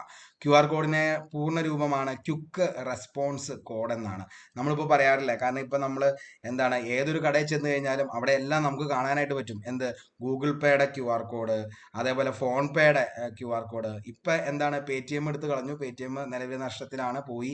അപ്പോൾ അതുകൊണ്ട് Paytmന്റെ ഇപ്പോൾ വളരെ അപൂർവമാണ്. മിക്കതും തന്നെ എന്ത് ചെയ്തേണ്ട, അവർ കമ്പനി തന്നെ വന്ന് കൊണ്ടുപോയേണ്ടത്, അല്ലാത്തത് മാത്രമാണ് നിലവിൽ അവിടെ ഇരിക്കുന്നുള്ളൂ. അപ്പം അങ്ങനെ കാണുന്ന ആ QR കോഡ് എന്താണ് അതിൻ്റെ ഫുൾ ഫോം എന്ന് ചോദിച്ചു കഴിഞ്ഞാൽ എന്താ, ക്വിക്ക് റെസ്പോൺസ് കോഡ് എന്നതാണ് QR കോഡിന്റെ ഫുൾ ഫോം എന്ന് പറയുന്നത്. ക്വിക്ക് റെസ്പോൺസ് കോഡ് വളരെ വ്യക്തമായെന്ന് കരുതുന്നു. ഓക്കെ, നമുക്ക് അടുത്ത ചോദ്യത്തിലേക്ക് പോയാലോ. 6ാമത്തെ ചോദ്യം, താഴെ പറയുന്നവയിൽ നോൺ ഇമ്പാക്ട് പ്രിന്റർ PSCയുടെ എക്സാമുകളിൽ ഉറപ്പായിട്ടും ഈ 3 മാർക്കാണ് നമുക്ക് കമ്പ്യൂട്ടറിൽ തന്നെ. അതിൻ്റെ ഒരെണ്ണം എന്ന് പറയുന്നത് ഈ പറയുന്ന പ്രിന്ററിനെ കുറിച്ചായിരിക്കും. അപ്പൊ നോക്കാം, താഴെ പറയുന്നവയിൽ ഏതാണ് non impact printer? Non impact printer ഏതാന്നാട്ടോ? Dot matrix printer, inkjet printer, laser printer, ഈ 3 ഇതിൻ്റെ അകത്ത് ഏതാണ് എന്തെന്ന് പറയുന്നത്? താഴെ പറയുന്നവയിൽ ഏതാണ് എന്ത് നോൺ ഇമ്പാക്ട് പ്രിന്റർ എന്നാണ് കേട്ടോ ചോദിച്ചേക്കണേ. അപ്പൊ നോൺ ഇമ്പാക്ട് പ്രിന്റർ ഏതാന്നുള്ളതാണ് ചോദ്യം. നോക്കിയേ, ഇങ്ക്ജെറ്റ്, ലേസർ, അതേപോലെ തന്നെ ഡോട്ട് മെട്രിക് പ്രിന്റർ. ഇതിൻ്റെ അകത്ത് താഴെ പറയുന്നവയിൽ നോൺ ഇമ്പാക്ട് ഓപ്ഷൻ നോക്കിയേ, 1 മാത്രം, അതേപോലെ തന്നെ എന്താണ് 3 മാത്രം, 1ഉം 3ഉം മാത്രം, അതേപോലെ 2ഉം 3ഉം മാത്രം. LDC മെയിൻസ് 2021 ചോദിച്ച ചോദ്യമാണിത്. വളരെ ഇമ്പോർട്ടൻ്റ് ആണ്. കാരണം എപ്പോഴും എന്താണ് ഔട്ട്പുട്ട് ഉപകരണത്തിലെ എന്താണ് ഈ പറയുന്ന പ്രിന്റർ എന്ന് പറയുന്നത് ഇങ്ങനെയുള്ള ചോദ്യം, അതായത് നോൺ ഇമ്പാക്ട് ഏതാണ്, ഇമ്പാക്ട് പ്രിന്റർ ഏതാന്നൊക്കെയാണ് എപ്പോഴും ചോദിക്കാറുള്ളത്. അപ്പൊ ഏതാണ് അതിന്റെ ഉത്തരം എന്ന് പറയുന്നത്? താഴെ പറയുന്നവയിൽ നോൺ ഇമ്പാക്ട് പ്രിന്റർ ഏതൊക്കെയാ? 2ഉം 3ഉമാണ് ഇതിൻ്റെ അകത്ത് എന്തെന്ന് പറയുന്നത്? നമ്മുടെ ഉത്തരം എന്ന് പറയുന്നത് 2ഉം 3ഉമാണ് നമ്മുടെ ആൻസർ എന്ന് പറയുന്നത്. അതായത് ഏതൊക്കെയാ?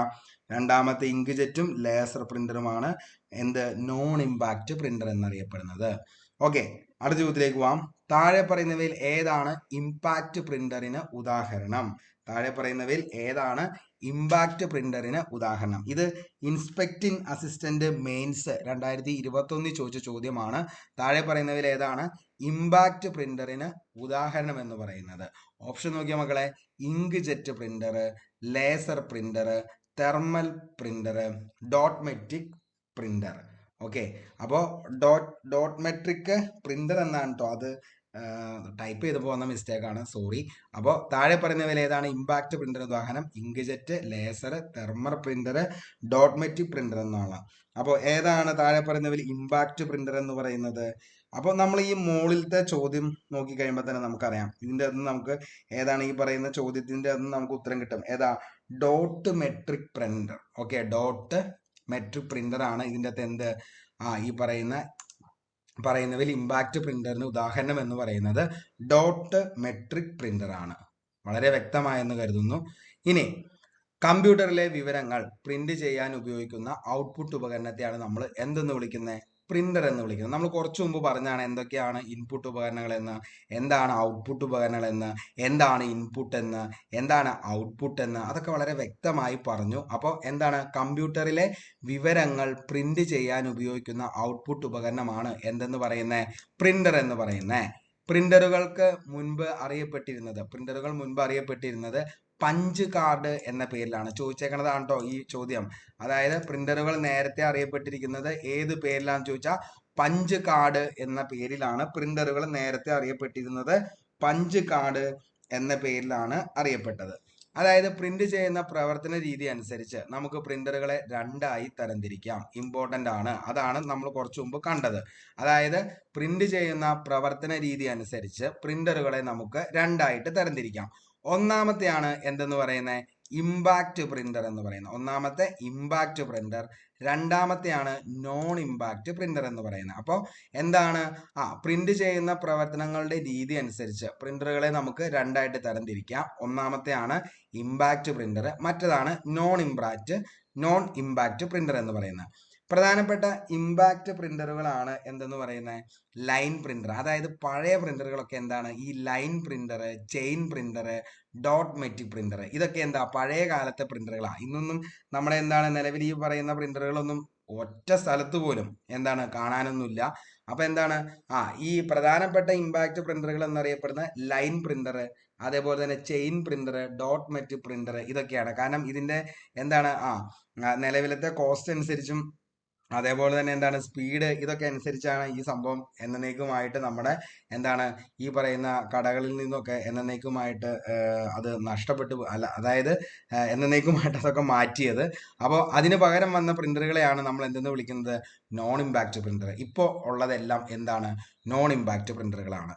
കാർബൺ കോപ്പി എടുക്കാൻ ഉപയോഗിക്കുന്നത് പ്രിന്റർ ഏതാന്ന് ചോദിച്ചാൽ അത് ഡോട്ട് മെട്രിക് പ്രിന്റർ ആണ്. കാർബൺ കോപ്പി എടുക്കാൻ വേണ്ടി ഉപയോഗിക്കുന്ന ഡോട്ട് മെട്രിക് പ്രിന്റർ ആണ്. ഒരിക്കൽ PSC ചോദിച്ചാണ്, ഒരു സ്റ്റേറ്റ്മെന്റ് ലെവലിലുള്ള ചോദ്യമാണ് ഈ പറയുന്നത്. അതുകൊണ്ടാണ് ഞാനത് ഉൾപ്പെടുത്തിയേക്കുന്നത്. കാർബൺ കോപ്പി എടുക്കാൻ ഉപയോഗിക്കുന്ന പ്രിന്റർ ആണ് ഡോട്ട് മെട്രിക് പ്രിന്റർ എന്ന് പറയുന്നത്. പ്രധാന നോൺ ഇമ്പാക്ട് പ്രിന്ററുകൾ ഏതൊക്കെയാ ചോദിച്ചാൽ ഇതാണ് ഇന്നത്തെ പ്രിന്ററുകൾ മൊത്തം. അതായത് laser printer, inkjet printer. ഇതാണ് ഇന്നുള്ള എല്ലാ കടകളിലും നമ്മൾ നോക്കിക്കഴിഞ്ഞാൽ അല്ലെങ്കിൽ എല്ലായിടത്തും ഉപയോഗിക്കുന്ന പ്രിന്ററുകൾ ഏതൊക്കെയാ ചോദിച്ചാൽ അതാണ് ലേസർ പ്രിന്ററും ഇങ്ക് ജെറ്റ് പ്രിന്ററും. അതായത് മഷി എന്ന് പറയുന്നത് വളരെ കുറച്ചു മതി, സ്പീഡ്, അക്യുറസി എല്ലാം കൂടുതലാണ് എന്തെന്ന് പറയുന്നത് നോൺ ഇമ്പാക്ട് പ്രിന്ററുകൾക്ക്. അപ്പോൾ ഇന്ന് കാണുന്ന പ്രിന്ററുകളൊക്കെ ഏതാണെന്ന് ചോദിച്ചാൽ അതാണ് ഈ പറയുന്ന ലേസർ പ്രിന്ററും ഇങ്ക് ജെറ്റ് പ്രിന്ററും. ഇതൊക്കെ എന്താ? Non impact പ്രിന്ററുകളാണ്. പ്രിന്ററുകളെ നമുക്ക് എത്രയായിട്ട് തരംതിരിക്കാം? രണ്ടായിട്ട് തരംതിരിക്കാം. ഓക്കെ, അപ്പോൾ അതിലാണ് ഇമ്പാക്ട് പ്രിന്ററും നോൺ ഇമ്പാക്ട് പ്രിന്ററും. ആ നോൺ ഇമ്പാക്ട് പ്രിന്ററിൽ പെട്ട സംഭവമാണ് laser printer, inkjet printer. ഇന്നുള്ളതും തന്നെയാണ്? ഈ രണ്ട് പ്രിന്ററുകളാണ്. നമുക്ക് അടുത്ത ചോദ്യത്തിലേക്ക് പോയാലോ? എല്ലാവർക്കും വളരെ വ്യക്തമായി മനസ്സിലായി എന്ന് കരുതുന്നു. കാരണം അത്രത്തോളം ഞാൻ ഇത് എല്ലാ തരത്തിലുള്ള ഉദ്യോഗാർത്ഥികൾക്കും, അതായത് ബിഗിനർക്കും അതേപോലെ തന്നെ നല്ല റേഞ്ച് ഉള്ള ഒരാളുകൾക്കും എല്ലാവർക്കും മനസ്സിലാവുന്ന രീതിയിൽ തന്നെയാണ് നമ്മൾ ഓരോന്നും പറഞ്ഞ് അതിൻ്റെ എക്സ്പ്ലനേഷൻ കൂടി കംപ്ലീറ്റ് ചെയ്യുന്നത്. അതുകൊണ്ട് തന്നെ നിങ്ങൾ എന്ത് ചെയ്യുക, അത് വ്യക്തമായി തന്നെ ഒന്നോ രണ്ടോ തവണ കേട്ട് കഴിഞ്ഞാൽ ഈ ഒരു സെറ്റ് കംപ്ലീറ്റ് ആണ്. ഇനി നിങ്ങൾക്ക് വേണമെങ്കിൽ മാത്രം ഞാൻ ഈ പറയുന്ന കമ്പ്യൂട്ടറിന്റെ അടുത്തൊരു സെക്ഷൻ, അതായത് പാർട്ട് 2 ചെയ്യാം. അത് നിങ്ങൾക്ക് ഓക്കെ ആണെങ്കിൽ മാത്രം നിങ്ങൾ കമന്റ് ബോക്സിൽ ഇട്ടാൽ മതി. ഉറപ്പായിട്ടും ഇതിന്റെ ബാക്കി ക്വസ്റ്റ്യനുകളുടെ ഉൾപ്പെടുത്തിക്കൊണ്ട് അതിന്റെ അടുത്തൊരു സെക്ഷൻ നമ്മൾ ചെയ്യുന്നതായിരിക്കും. സെക്കൻഡറി മെമ്മറിക്ക് ഉദാഹരണം ഏതാണ്? സെക്കൻഡറി മെമ്മറി മോസ്റ്റ്ലി റിപ്പീറ്റഡ്, അതായത് മെമ്മറി ഉപകരണങ്ങളെ കുറിച്ച് നമുക്ക് പഠിക്കാനായിട്ടുള്ളതിൽ ഏറ്റവും കൂടുതൽ PSC ചോദിച്ചേക്കുന്ന ചോദ്യമാണ് ഈ പറയുന്നത്. അതായത് സെക്കൻഡറി മെമ്മറിക്ക് ഉദാഹരണം ഏതാന്നുള്ളത്. അതേപോലെ പ്രൈമറി മെമ്മറി ഏതൊക്കെയാണ്, സെക്കൻഡറി മെമ്മറി ഏതൊക്കെയാണ്, അതേപോലെ തന്നെ ഏറ്റവും കൂടുതൽ സ്റ്റോറേജ് ഉള്ളത് ഏത് മെമ്മറിയിലാണ്, അങ്ങനെയൊക്കെ നിരവധി ചോദ്യങ്ങൾ PSC ചോദിക്കാറുണ്ട്. അപ്പൊ അതിലൊരു ചോദ്യമാണ് സെക്കൻഡറി മെമ്മറിക്ക് ഉദാഹരണം താഴെ പറയുന്നവയിൽ ഏതാണ്? ഇത് +2 ലെവൽ പ്രിലിംസ് സ്റ്റേജ് 1 2022 ചോദിച്ച ചോദ്യമാണ്. ഓപ്ഷൻ നോക്കിയേ: random access memory RAM, hard disk, read only memory, register. ഇതൊക്കെയാണ് സെക്കൻഡറി മെമ്മറിക്ക് ഉദാഹരണം. ഏതാ ഇതിൻ്റെ അകത്ത് സെക്കൻഡറി മെമ്മറി എന്നറിയപ്പെടുന്നത്? ഏതാ? ഒറ്റ നോട്ടത്തിൽ തന്നെ നമുക്ക് ഉത്തരത്തിലേക്ക് എത്താം. ഏതാ? ഹാർഡ് ഡിസ്ക് ആണ് ഇതിൻ്റെ അകത്ത് സെക്കൻഡറി മെമ്മറി എന്നറിയപ്പെടുന്നത്. Hard disk. അപ്പൊ സെക്കൻഡറി മെമ്മറിക്ക് ഉദാഹരണമാണ് ഹാർഡ് ഡിസ്ക്. അടുത്ത് നോക്കിയേ: താഴെ പറയുന്നവയിൽ വോളറ്റൈൽ മെമ്മറി ഏതാണ്? വോളറ്റൈൽ മെമ്മറി താഴെ പറയുന്നവയിൽ ഏതാണ് വോളറ്റൈൽ മെമ്മറിക്ക് ഉദാഹരണം എന്ന് പറയുന്നത്? അതായത് വോളറ്റൈൽ മെമ്മറിയും അതേപോലെ തന്നെ നോൺ വോളറ്റൈൽ മെമ്മറിയും എന്താണെന്നുള്ളത് നിങ്ങൾക്ക് അറിയാം. കാരണം എന്താണെന്ന് വെച്ച് കഴിഞ്ഞാൽ എപ്പോഴും PSC ചോദിക്കുന്നതാണ് വോളറ്റൈൽ മെമ്മറി എന്താണ്, നോൺ വോളറ്റൈൽ മെമ്മറി എന്താണ്. അതായത് കമ്പ്യൂട്ടർ ഓഫ് ചെയ്ത് കഴിയുമ്പോഴുള്ള ആ ഒരു മെമ്മറി ഇല്ലേ, അതായത് ഓഫ് ചെയ്ത് കഴിഞ്ഞ് കഴിഞ്ഞാൽ ഇൻഫർമേഷൻ നമ്മുടെ എന്താണോ കൊടുത്തിരിക്കുന്നത് അത് നഷ്ടമാകും. അപ്പൊ അങ്ങനെയുള്ള മെമ്മറിയാണ് വോളറ്റൈൽ മെമ്മറി എന്നറിയപ്പെടുന്നത്. എന്നാൽ അതായത് സ്ഥിരമായിട്ട് കമ്പ്യൂട്ടർ ഓഫ് ചെയ്ത് കഴിഞ്ഞാലും നമ്മുടെ ഇൻഫർമേഷൻ ഒന്നും നഷ്ടമാകാതെ അതിൻ്റെ അകത്ത് തന്നെ വയ്ക്കുന്ന മെമ്മറി, അതിനെയാണ് എന്തെന്ന് പറയുന്നത്? നോൺ വോളറ്റൈൽ മെമ്മറി എന്ന് പറയുന്നത്. അപ്പോൾ കമ്പ്യൂട്ടർ ഓഫ് ചെയ്ത് കഴിയുമ്പോൾ നഷ്ടമാകുന്ന മെമ്മറിയെ വോളറ്റൈൽ എന്നും, ഇനി കമ്പ്യൂട്ടർ ഓഫ് ചെയ്ത് കഴിയുമ്പോൾ നഷ്ടമാകാത്ത മെമ്മറിയെ നമ്മൾ എന്തെന്ന് വിളിക്കും? നോൺ വോളറ്റൈൽ മെമ്മറി എന്ന് വിളിക്കും. അതിന് ഉദാഹരണമാണ് ഈ പറയുന്ന റോം എന്ന് പറയുന്നത് നോൺ വോളറ്റൈൽ മെമ്മറിയും റാം എന്ന് പറയുന്നത് വോളറ്റൈൽ മെമ്മറിയാണ്. അതായത് റാൻഡം ആക്സസ് മെമ്മറി, അതേപോലെ റീഡ് ഓൺലി മെമ്മറി. ഓക്കെ, അത് കുഴപ്പമില്ല, നമ്മളത് പറയും.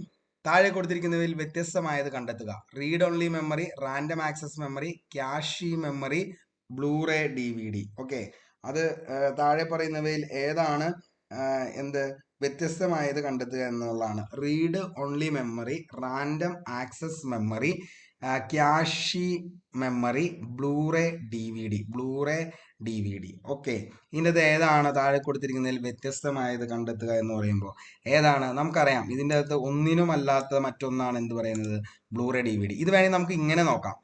അതായത് റാമും റോമും ക്യാഷി മെമ്മറി ഇതെല്ലാം എന്താണ് കമ്പ്യൂട്ടറിന്റെ അകത്തുള്ളതാണ്.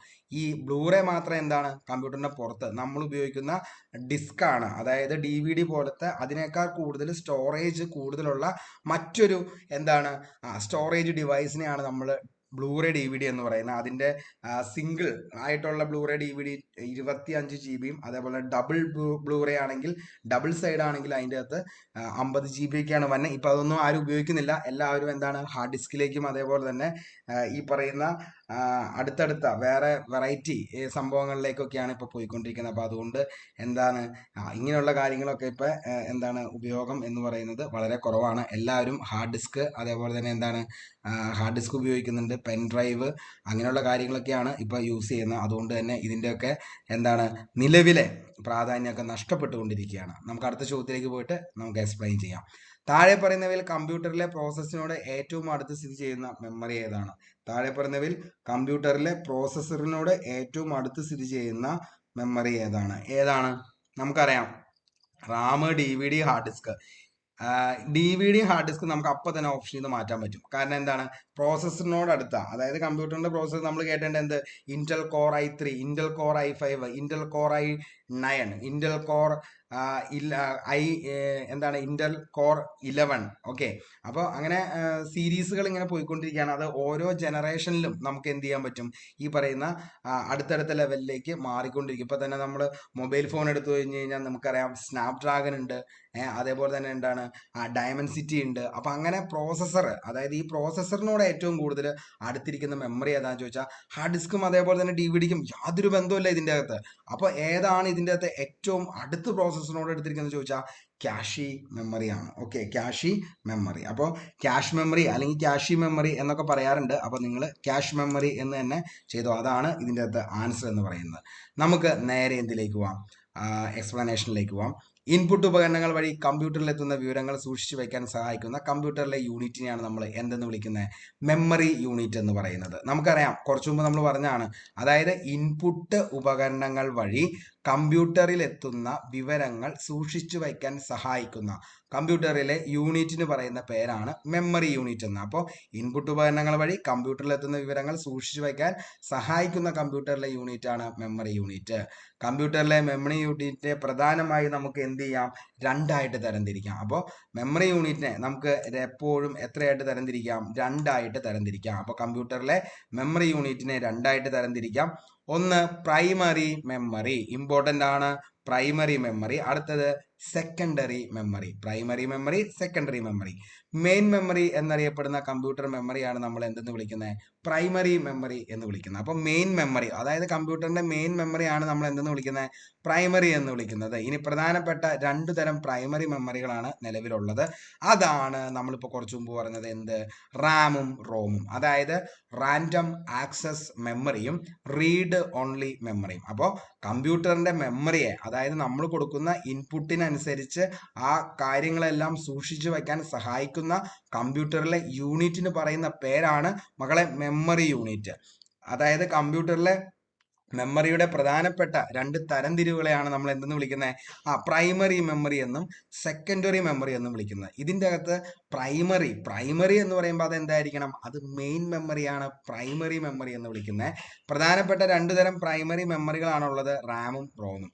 അതിൻ്റെ അകത്ത് റാം എന്ന് പറഞ്ഞു കഴിഞ്ഞാൽ, അതായത് റാൻഡം ആക്സസ് മെമ്മറി എന്നറിയപ്പെടുന്നത് താൽക്കാലിക മെമ്മറി. അതായത് ഞാൻ നിങ്ങളുടെ അടുത്ത് കുറച്ചു മുമ്പ് പറഞ്ഞു, അതായത് കമ്പ്യൂട്ടർ ഓഫ് ചെയ്ത് കഴിയുമ്പോൾ ഇൻഫർമേഷൻ നഷ്ടമാകുന്ന മെമ്മറി. കമ്പ്യൂട്ടർ എപ്പോഴും ഓൺ ആയിട്ടിരിക്കുകയാണെങ്കിൽ ആ മെമ്മറി ഉണ്ട്, പക്ഷേ ഈ കമ്പ്യൂട്ടർ നമ്മൾ ഓഫ് ചെയ്ത് കഴിഞ്ഞാൽ ഈ മെമ്മറി നഷ്ടപ്പെടും. അങ്ങനത്തെയാണ് റാം എന്ന് പറയുന്നത്. ഓക്കെ, ഇങ്ങനെ ഓർത്താൽ മതി. അതായത് രാമൻ എന്ന് പറയുന്ന ആളെ നമുക്ക് എന്ത് ചെയ്തു, നഷ്ടപ്പെട്ടുവല്ലോ. രാമൻ എന്ന് പറയുന്നത് എന്താണ്, ഇത് കാലകാലങ്ങളായിട്ട് എന്താണ് നമ്മുടെ ഇംഗ്ലീഷിൽ പറയുന്നതാണ് രാമ കിൽഡ് എ സ്നേക്ക്. ആ രാം തന്നെ ഇപ്പോഴും എടുത്താൽ മതി. അതായത് രാം എന്ന് പറയുന്ന വ്യക്തി എന്ത് ചെയ്തു, മരിച്ചുപോയി. അപ്പോൾ എന്താണ്, ഓഫ് ചെയ്ത് കഴിയുമ്പോൾ ഇൻഫർമേഷൻ നഷ്ടമാകുന്ന മെമ്മറിയാണ് റാം. അതായത് റീഡ് ആൻഡ് റൈറ്റ് മെമ്മറി എന്നറിയപ്പെടുന്ന മെമ്മറി ഏതാണെന്ന് ചോദിച്ചാൽ അതും എന്ത് തന്നെയാണ്, റാമാണ്. അപ്പോൾ ഇമ്പോർട്ടൻ്റ് ആണ്, പഠിച്ചു വെച്ചോ. പ്രൈമറി മെമ്മറി എന്നറിയപ്പെടുന്നു, അതേപോലെ താൽക്കാലിക മെമ്മറിയാണ്. ഓഫ് ചെയ്ത് കഴിയുമ്പോൾ ഇത് എന്ത് ചെയ്യും, നഷ്ടമാകുന്ന മെമ്മറി. അതായത് വോളറ്റൈൽ ആണ് എന്തെന്ന് പറയുന്നത്, റാം വോളറ്റൈൽ. ഇനി റോം നോക്കിയേ, റീഡ് ഓൺലി മെമ്മറിയാണ് റോം എന്ന് പറയുന്നത്. സ്ഥിരവും മാറ്റം വരുത്താൻ സാധിക്കാത്തതുമായ മെമ്മറിയാണ് റോം എന്ന് പറയുന്നത്. കമ്പ്യൂട്ടർ ഓഫ് ചെയ്ത് കഴിഞ്ഞാലും ഇൻഫോർമേഷൻ നഷ്ടമാകാത്ത മെമ്മറി. അപ്പോൾ കമ്പ്യൂട്ടർ ഓഫ് ചെയ്ത് കഴിഞ്ഞാൽ എന്ത് പോകത്തില്ല? റോം പോകത്തില്ല, അവിടെ തന്നെ ഉണ്ടാവും. അപ്പോൾ അങ്ങനത്തെ മെമ്മറിയാണ് നമ്മൾ എന്തെന്ന് വിളിക്കുന്നത്? ഈ പറയുന്ന റീഡ് ഓൺലി മെമ്മറി. അതായത് നോൺ വോളറ്റൈൽ മെമ്മറിക്ക് ഉദാഹരണം താഴെ പറയുന്നതിൽ ഏതാണെന്നാണ് മോസ്റ്റ്ലി റിപ്പീറ്റഡ് ആയിട്ട് ചോദിക്കുന്നത്. അതാണ് റോമും എന്ന് പറയുന്നത്, അതായത് റീഡ് ഓൺലി മെമ്മറി എന്ന് പറയുന്നത്. വളരെ വ്യക്തമായെന്ന് കരുതുന്നു. അടുത്താണ് ഹാർഡ് ഡിസ്ക്. ഒരു കാലത്ത് ഏറ്റവും കൂടുതൽ, ഇന്ന് അതിൻ്റെയൊക്കെ വില കുറഞ്ഞ ഏകദേശം 5000 അതേപോലെ തന്നെ 6000 രൂപയിലേക്കൊക്കെ 1 TB ഒക്കെ വന്നു. പക്ഷെ പണ്ടൊക്കെ അതിന് അത്രത്തോളം വിലയായിരുന്നു. ഇപ്പം എന്താണ്, SSD ഒക്കെ വന്നതോടുകൂടി ഇപ്പോൾ ഹാർഡ് ഡിസ്കിനേക്കാൾ കൂടുതൽ ഇമ്പോർട്ടൻ്റ് ആണ് SSDക്ക് വരുന്നത്. അപ്പോൾ HD അല്ല ഇപ്പോൾ ഏറ്റവും കൂടുതൽ ഉപയോഗിക്കുന്നത്, SSD ആണ് ഉപയോഗിക്കുന്നത്. അപ്പോൾ അപ്പോഴത്തേക്കും എന്ത് ചെയ്തിട്ടുണ്ട്, ഈ പറയുന്ന ഇതിൻ്റെ ഒക്കെ വില കുറഞ്ഞിട്ടുണ്ട്. അപ്പോൾ വളരെയധികം വിവരങ്ങൾ ശേഖരിച്ച് വെക്കാൻ കഴിയുന്ന ഒരു സെക്കൻഡറി സ്റ്റോറേജ് ആണ് ഹാർഡ് ഡിസ്ക് എന്ന് പറയുന്നത്. ഇപ്പൊ നമുക്കൊരു സിനിമയാണെങ്കിലും അതേപോലെ തന്നെ എന്താണ് ഈ പറയുന്ന നമ്മുടെ OS കമ്പ്യൂട്ടറിന്റെ എടുത്തു വയ്ക്കലോ, അങ്ങനെ നമ്മുടെ വീഡിയോസ്, അങ്ങനെയുള്ള കാര്യങ്ങൾ ഇപ്പൊ തന്നെ നമ്മൾ ചെയ്തുകൊണ്ടിരിക്കുന്ന ഈ ക്ലാസ്സുകളുടെ വീഡിയോസ് എല്ലാം ഞാൻ സ്റ്റോർ ചെയ്ത് വെച്ചേക്കുന്നത് SSDയിലാണ്. ഓക്കെ, അപ്പോൾ അതേപോലെ കമ്പ്യൂട്ടറിൽ നമുക്ക് എക്സ്റ്റേണൽ ആയിട്ട് ഹാർഡ് ഡിസ്ക് ഉണ്ട്, അതേപോലെ ഇന്റേണൽ ഹാർഡ് ഡിസ്ക് ഉണ്ട്. അങ്ങനെ നമ്മുടെ എല്ലാ വിവരങ്ങളും ശേഖരിച്ച് വയ്ക്കാനായിട്ട് നമ്മൾ ഉപയോഗിക്കുന്ന ഒരു സെക്കൻഡറി സ്റ്റോറേജ് ആണ് നമ്മുടെ പെൻ ഡ്രൈവ്, അതേപോലെ തന്നെ ഈ പറയുന്ന നമ്മുടെ എന്താണ് ബ്ലൂറേ ഡിസ്ക്, അതേപോലെ തന്നെ DVD ഡിസ്ക്, ഇതേപോലത്തെ ഒക്കെ ഒരു സാധനം തന്നെയാണ് മെമ്മറി. അതായത് സൂക്ഷിച്ചു വയ്ക്കാൻ വേണ്ടി, നമ്മുടെ ഡാറ്റ സൂക്ഷിച്ചു വയ്ക്കാൻ വേണ്ടി ഉപയോഗിക്കുന്ന ഒരു സെക്കൻഡറി സ്റ്റോറേജ് ആണ് ഹാർഡ് ഡിസ്ക്. ഹാർഡ് ഡിസ്കിനെ വിഭജിച്ചിരിക്കുന്നത് ട്രാക്സ് ആൻഡ് സെക്ടേഴ്സ് എന്ന ലെവലിലാണ്. ഈ ഹാർഡ് ഡിസ്കിനെ വിഭജിച്ചിരിക്കുന്നത് ട്രാക്ക് ആൻഡ് എന്താണ് സെക്ടേഴ്സ്. ഹാർഡ് ഡിസ്കുകളുടെ സമ്പന്നശേഷി അളക്കാൻ ഉപയോഗിക്കുന്ന യൂണിറ്റ് ആണ് മെഗാബൈറ്റ്. അതേപോലെ തന്നെ ജിഗാബൈറ്റ്, ടെറാബൈറ്റ്. വേഗത അളക്കുന്നതാണ് RPM-ൽ. ഓക്കെ, അപ്പോൾ ഈ ഹാർഡ് ഡിസ്കിന്റെ നമുക്കറിയാം എന്താണ്, വേഗത അളക്കുന്നതാണ് എന്ത്, RPM-ലാണ് ഹാർഡ് ഡിസ്കിന്റെ എന്ത് അളക്കുന്നത്, വേഗത അളക്കുന്നത് ഹാർഡ് ഡിസ്കിന്റെ എങ്ങനെയാ ചോദിച്ചു കഴിഞ്ഞാൽ RPM-ലാണ്. അതായത് റവല്യൂഷൻ പെർ മിനിറ്റിലാണ് ഹാർഡ് ഡിസ്കിന്റെ വേഗത അളക്കുന്നത്. റവല്യൂഷൻ പെർ മിനിറ്റ് RPM-ൽ. ഓക്കെ, ഹാർഡ് ഡിസ്കുകളുടെ സമ്പന്ന ശേഷി അളക്കാൻ ഉപയോഗിക്കുന്ന യൂണിറ്റ് ആണ് മെഗാബൈറ്റ്, ജിഗാബൈറ്റ്, ടെറാബൈറ്റ്. ഇപ്പൊ നമ്മൾ എന്താണ്, ജിഗാബൈറ്റ് ഒക്കെ ഉള്ളൂ, ടെറാബൈറ്റ് ഒന്നും ആരും വാങ്ങാറില്ല. ഞാൻ പറഞ്ഞില്ലേ, അതായത് SSD വന്നതോടുകൂടി ഹാർഡ് ഡിസ്കിന്റെ പ്രാധാന്യം എന്ന് പറയുന്നത് നഷ്ടപ്പെട്ടുകൊണ്ടിരിക്കുകയാണ്. കാരണം സ്പീഡ് ആണെങ്കിലും അതേപോലെ തന്നെ എന്താണ് ഈ പറയുന്ന ട്രാൻസ്ഫറിങ് സ്പീഡും അതേപോലെ തന്നെ എന്താണ് ഡേറ്റ അങ്ങോട്ടേക്ക് എടുക്കുന്നതും എല്ലാം സ്പീഡ് ഏതിലാ, SSDക്കാണ്. ഓക്കെ, അടുത്തതാണ് CD, DVD, ബ്ലൂറേ. പ്രധാന ഒപ്റ്റിക്കൽ ഡിസ്കുകളാണ് എന്തെന്ന് പറയുന്നത്, ഈ പറയുന്ന CD, അതേപോലെ തന്നെ DVD, ബ്ലൂറേ ഡിസ്ക് എന്ന് പറയുന്നത്. കുറച്ചു മുമ്പ് നമ്മൾ പറഞ്ഞ കോമ്പാക്ട് ഡിസ്ക് ആണ് CD എന്ന് പറയുന്നത്, കോമ്പാക്ട് ഡിസ്ക്. അതേപോലെ തന്നെ എന്താണ് ഈ പറയുന്ന CD എന്ന് പറയുന്നതിൻ്റെ അകത്ത് നമുക്കറിയാം, അതായത് പണ്ട് കാലത്ത് നമ്മൾ ഏറ്റവും കൂടുതൽ ഉപയോഗിച്ചുകൊണ്ടിരുന്ന സംഭവമാണ് CD എന്ന് പറയുന്നത്. കാരണം ഫ്ലോപ്പി ഡിസ്കിനേക്കാൾ സമ്പന്നശേഷി കൂടുതലും ഹാർഡ് ഡിസ്കിനേക്കാൾ സമ്പന്നശേഷി കുറവുമായിട്ടുള്ള സംഭവത്തെയാണ് നമ്മൾ കോമ്പാക്ട് ഡിസ്ക് എന്ന് പറയുന്നത്. അന്ന് ശരിക്കും പറഞ്ഞു കഴിഞ്ഞാൽ ആദ്യകാലത്തൊക്കെ 750 MB ആണ് ഈ പറയുന്ന CD, കോമ്പാക്ട് ഡിസ്കിന്റെ ഒക്കെ സ്റ്റോറേജ് കപ്പാസിറ്റി എന്ന് പറയുന്നത്. അതിൽ നിന്നും കുറച്ചുകൂടിയും വലുതായിട്ട് DVD വന്നു. അന്ന് DVD എന്ന് പറയുന്നത് നമ്മൾ ഉപയോഗിക്കുന്നത് എന്ന് പറഞ്ഞു കഴിഞ്ഞാൽ 4.7 GB ആണ് DVD-യുടെ കപ്പാസിറ്റി വരുന്നത്. ഇന്ന് ബ്ലൂറേ എത്തിക്കഴിഞ്ഞപ്പോൾ ബ്ലൂറേയിൽ അത് 25 GB വന്നു. ഡബിൾ സൈഡ് ബ്ലൂറേ ആണെങ്കിൽ, അതായത് ഡബിൾ സൈഡും സിംഗിൾ സൈഡും ഉണ്ട്.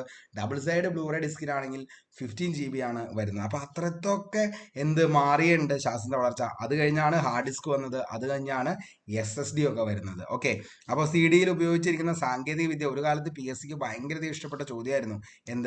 CD-യിൽ ഉപയോഗിച്ചിരിക്കുന്ന സാങ്കേതിക വിദ്യ ഏതാണെന്ന് ചോദിച്ചാൽ അതാണ് മക്കളെ ലേസർ ടെക്നോളജി.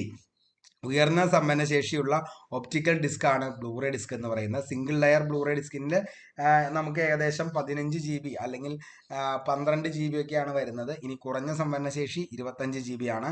ഇനി ഡബിൾ ലെയറിൽ വരുമ്പോൾ എത്ര വരും, 50 GB ആണ് തന്നെ. അപ്പോൾ സിംഗിളിലാണെങ്കിൽ എത്ര വരും, 25 GB ആണ് സിംഗിൾ ബ്ലൂറേ ഡിസ്കിൽ വരുന്നത്. അതായത് സിംഗിൾ ബ്ലൂറേ ഡിസ്കിന്റെ കപ്പാസിറ്റി PSC ചോദിച്ചിട്ടുണ്ട് 25 GB. ഡബിൾ ലെയറിന്റെ ആണെങ്കിലോ 50 GB. സാധാരണ DVD എത്രയാണ് സമ്പന്നശേഷി എന്ന് വെച്ചാൽ 4.7 GB ആണ്. ഓക്കെ, ഇനി നമുക്കറിയാം, അതായത് ഈ പറയുന്ന അരിത്തമെറ്റിക് ലോജിക് പ്രവർത്തനങ്ങൾക്കായിട്ടുള്ള ലോക്കൽ സ്റ്റോറേജ് ഏരിയ നമുക്ക് അറിയാം. അതിനെയാണ് നമ്മൾ എന്തെന്ന് വിളിക്കുന്നത്? രജിസ്റ്റർ എന്ന് പറയുന്നത്. അരിത്തമാറ്റിക് അല്ല കേട്ടോ, അരിത്തമാറ്റിക് ലോജിക് പ്രവർത്തനങ്ങൾക്കായുള്ള കമ്പ്യൂട്ടറിലെ എന്താണ് ലോക്കൽ സ്റ്റോറേജ് ഏരിയ ആണ് എന്തെന്ന് പറയുന്നത്? രജിസ്റ്റർ എന്ന പേരിൽ അറിയപ്പെടുന്നത്. രജിസ്റ്റർ. CPU-നും റാമിനും ഇടയിൽ പ്രവർത്തിക്കുന്ന ടെമ്പററി സ്റ്റോറേജ് ഏരിയ ആണ് ക്യാഷി മെമ്മറി എന്ന് പറയുന്നത്. CPU-നും അതേപോലെ തന്നെ എന്താണ് നമ്മൾ കുറച്ചു മുമ്പ് പറഞ്ഞായിരുന്നു, പ്രോസസ്സറിന്റെ ഏറ്റവും തൊട്ടടുത്തുള്ള മെമ്മറി എന്നറിയപ്പെടുന്നതും ഏത് തന്നെയാ? ക്യാഷി മെമ്മറിയാന്ന് പറഞ്ഞു. ഓക്കെ, അപ്പോൾ അത് ഒന്ന് ഓർത്തു വയ്ക്കുക. അപ്പോൾ എന്താണ് നമ്മൾ ഇത്തരം കാര്യമാണ് പറഞ്ഞത്. ഈ പറയുന്ന സെക്കൻഡറി സ്റ്റോറേജിൽ വരുന്നതായിരുന്നു ഏതൊക്കെയെന്ന് പറയുന്നത്? ഈ പറയുന്ന പ്രൈമറി സ്റ്റോറേജും സെക്കൻഡറി സ്റ്റോറേജും അതേപോലെ തന്നെ സെക്കൻഡറി സ്റ്റോറേജിലെ DVD, CD, Blu-ray, hard disk, അതേപോലെ തന്നെ SSD, ഇതൊക്കെ നമ്മൾ പഠിച്ചു. ഇനി നമുക്ക് നേരെ പോകേണ്ടത് 1 TB തുല്യമായത് എത്രയാണ്? അതായത് 1 TB എന്ന് പറയുമ്പോൾ എന്താ ഉദ്ദേശിക്കുന്നത്? 1 ടെറാബൈറ്റ് എന്നതാണ് 1 TB എന്നതുകൊണ്ട് ഉദ്ദേശിക്കുന്നത്. 1 ടെറാബൈറ്റ്. ഓക്കെ, അതായത് 1024 എന്താണ് അതായത് 1024 PB ആണോ, 1024 GB ആണോ, 1024 MB ആണോ, 1024 KB ആണോ?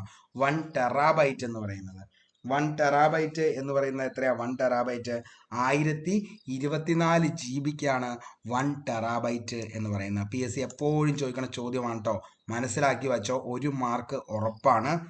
1 TB തുല്യമായത് 1024 GB ആണ് 1 TB.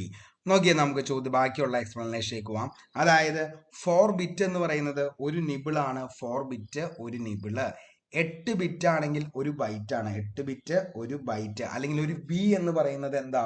8 ബിറ്റിനെയാണ് ഒരു ബൈറ്റ് അല്ലെങ്കിൽ ബി എന്ന് പറയുന്നത്.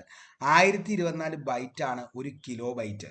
ഒരു കിലോ ബൈറ്റ് എന്നൊക്കെ പറഞ്ഞു കഴിഞ്ഞാൽ നമുക്ക് എന്താണ്, ഒരു നമ്മൾ ഏതെങ്കിലുമൊക്കെ ഒരു എന്താ പറയുക, ഒരു ഷോർട്ട് കട്ട്, ഇപ്പോൾ നമ്മൾ ബ്രൗസറിൻ്റെ ഷോർട്ട് കട്ടോ അല്ലെങ്കിൽ ഒരു ഗെയിമിൻ്റെ ഷോർട്ട് കട്ട് പോലും 12 KB, 10 KB, 5 KB ഒക്കെ വരും. അപ്പോൾ ജസ്റ്റ് ഒട്ടുമില്ലാത്ത ഒരു ചെറിയൊരു മെമ്മറിക്കാണ് എന്തെന്ന് വിളിക്കുന്നത്?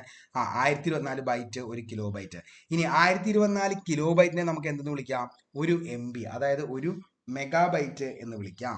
ഇനി 1024 MB ആണ് ഒരു ജിഗാബൈറ്റ്. ഏകദേശം നമ്മൾ ഒരു സിനിമയുടെ ഒക്കെ കപ്പാസിറ്റി ആയതുകൊണ്ട് 1024 MB എന്ന് പറയുന്നത് 1 GB ആണ്.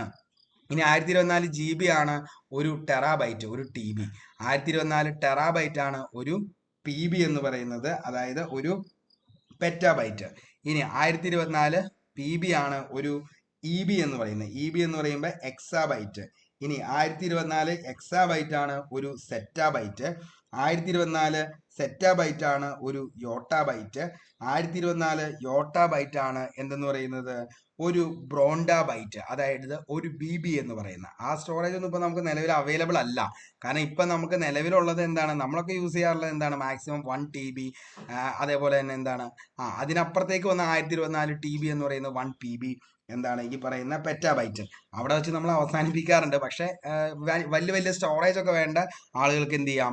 1024 YB എന്ന് പറയുന്നത്, YB എന്ന് പറയുന്നത് എന്താ? യോട്ടാബൈറ്റ് എന്ന് പറയുന്നത് ഒരു ബ്രോണ്ടാബൈറ്റ് ആണ്. ഇനി 1024 ബ്രോണ്ടാബൈറ്റ് ആണ് ഒരു ജിയോബൈറ്റ്. അതൊക്കെ എന്ന് പറഞ്ഞാൽ ഭയങ്കര ഹെവി ആയിട്ടുള്ള, അതായത് അത്രത്തോളം സ്റ്റോറേജ് വേണ്ട ആളുകൾക്ക് വേണ്ടി മാത്രം. നമുക്കൊന്നും നിലവിൽ എന്താണ് ഒരു ഇൻസ്റ്റിറ്റ്യൂഷനോ അല്ലെങ്കിൽ ഈ പറയുന്ന ഒരു പേഴ്സണൊക്കെ വേണ്ടി വരുന്നത് മാക്സിമം 1024 TB ഒരു PB ആണ്. അവിടെ വെച്ച് അവസാനിക്കും. വലിയ കൊമേഴ്ഷ്യൽ പർപ്പസ്, അതേപോലെ തന്നെ സയന്റിഫിക് ആയിട്ടുള്ള കാര്യങ്ങൾ, അങ്ങനെയുള്ള സംഭവങ്ങൾക്കൊക്കെയാണ് ബാക്കിയുള്ള സ്റ്റോറേജുകൾ യൂസ് ചെയ്യുന്നത്. നമുക്ക് അടുത്ത ചോദ്യത്തിലേക്ക് പോകാം. കമ്പ്യൂട്ടറിന്റെ വിവിധ ഭാഗങ്ങൾ തമ്മിലുള്ള പ്രവർത്തനങ്ങൾ ഏകോപിപ്പിക്കുകയും നിയന്ത്രിക്കുകയും ചെയ്യുന്ന സിസ്റ്റം സോഫ്റ്റ്വെയർ ആണ് താഴെ പറയുന്നവയിൽ ഏത്? നോക്കിയേ, ഓപ്ഷൻ നോക്കിയേ. ഏതാണ്? കമ്പ്യൂട്ടറിന്റെ വിവിധ ഭാഗങ്ങൾ തമ്മിലുള്ള പ്രവർത്തനങ്ങൾ ഏകോപിപ്പിക്കുകയും നിയന്ത്രിക്കുകയും ചെയ്യുന്ന സിസ്റ്റം സോഫ്റ്റ്വെയർ ആണ് language processor, programming language, operating system, അതേപോലെ കസ്റ്റമൈസ് സോഫ്റ്റ്വെയർ. ഏതാണ്? Operating system. ഓപ്പറേറ്റിംഗ് സിസ്റ്റം ഇല്ലാതെ നമുക്ക് എന്ത് ചെയ്യാൻ പറ്റത്തില്ല? ഒരു സിസ്റ്റം ഓപ്പറേറ്റ് ചെയ്യാനായിട്ട് പറ്റത്തില്ല. അതായത് കമ്പ്യൂട്ടറിന്റെ വിവിധ ഭാഗങ്ങൾ തമ്മിലുള്ള പ്രവർത്തനങ്ങൾ ഏകോപിപ്പിക്കുകയും നിയന്ത്രിക്കുകയും ചെയ്യുന്ന സിസ്റ്റം സോഫ്റ്റ്വെയറിനെയാണ് നമ്മൾ OS എന്ന് പറയുന്നത്. നമുക്കറിയാം, അതായത് പ്രധാനപ്പെട്ട ഓപ്പറേറ്റിംഗ് സിസ്റ്റങ്ങളൊക്കെ എല്ലാവർക്കും തന്നെ അറിയാം. അതായത് മാക്, ഉബണ്ടു, വിൻഡോസ്, അതേപോലെ തന്നെ വിൻഡോ വിസ്റ്റ, അതേപോലെ വിൻഡോസ് XP, വിൻഡോസ് 2008, ലിനക്സ്, അതേപോലെ തന്നെ എന്താണ് യൂണിക്സ്, വിൻഡോസ് 8, ഇപ്പോൾ വിൻഡോസ് 10, വിൻഡോസ് 11 കഴിഞ്ഞ് ഇപ്പോൾ വിൻഡോസ് 12. അപ്പോൾ അങ്ങനെ എന്ത് ചെയ്തുകൊണ്ടിരിക്കുകയാണ്, OS ഇങ്ങനെ പോയിക്കൊണ്ടിരിക്കുകയാണ്. അപ്പോൾ ഓരോ പ്രാവശ്യവും അപ്ഡേഷൻ്റെ ഭാഗമായിട്ട് നമുക്ക് എന്താണ് ഓരോരോ പ്രത്യേകതകളും എന്തിൽ വരും, OSൽ വരും. ഇപ്പോൾ നമ്മൾ യൂസ് ചെയ്യുന്ന മൊബൈൽ തന്നെയാണെങ്കിലും ഇടയ്ക്കിടയ്ക്ക് വരത്തില്ല സോഫ്റ്റ്വെയർ അപ്ഡേഷൻ എന്ന് പറഞ്ഞുകൊണ്ട്. അതിൻ്റെയൊക്കെ എന്താണ്, അതേപോലെ തന്നെ ചിലരുടെ മൊബൈലിൻ്റെ അത് ഓരോരുത്തർക്കും ഓരോ OS ആണ് വരുന്നത്. അപ്പം അത് ഇപ്പം നമ്മുടെ റെഡ്മി ഒക്കെ ഉപയോഗിക്കുന്ന ആൾക്കാരാണെങ്കിൽ അവരുടെയാണ് MUI എന്ന് പറയുന്നത്. അതേപോലെ വിവോ ഉപയോഗിക്കുന്ന ആൾക്കാരാണെങ്കിൽ അതിൻ്റെ അകത്ത് ഫൺ ടച്ച് എന്ന് പറയുന്ന ഒരു സംഭവം.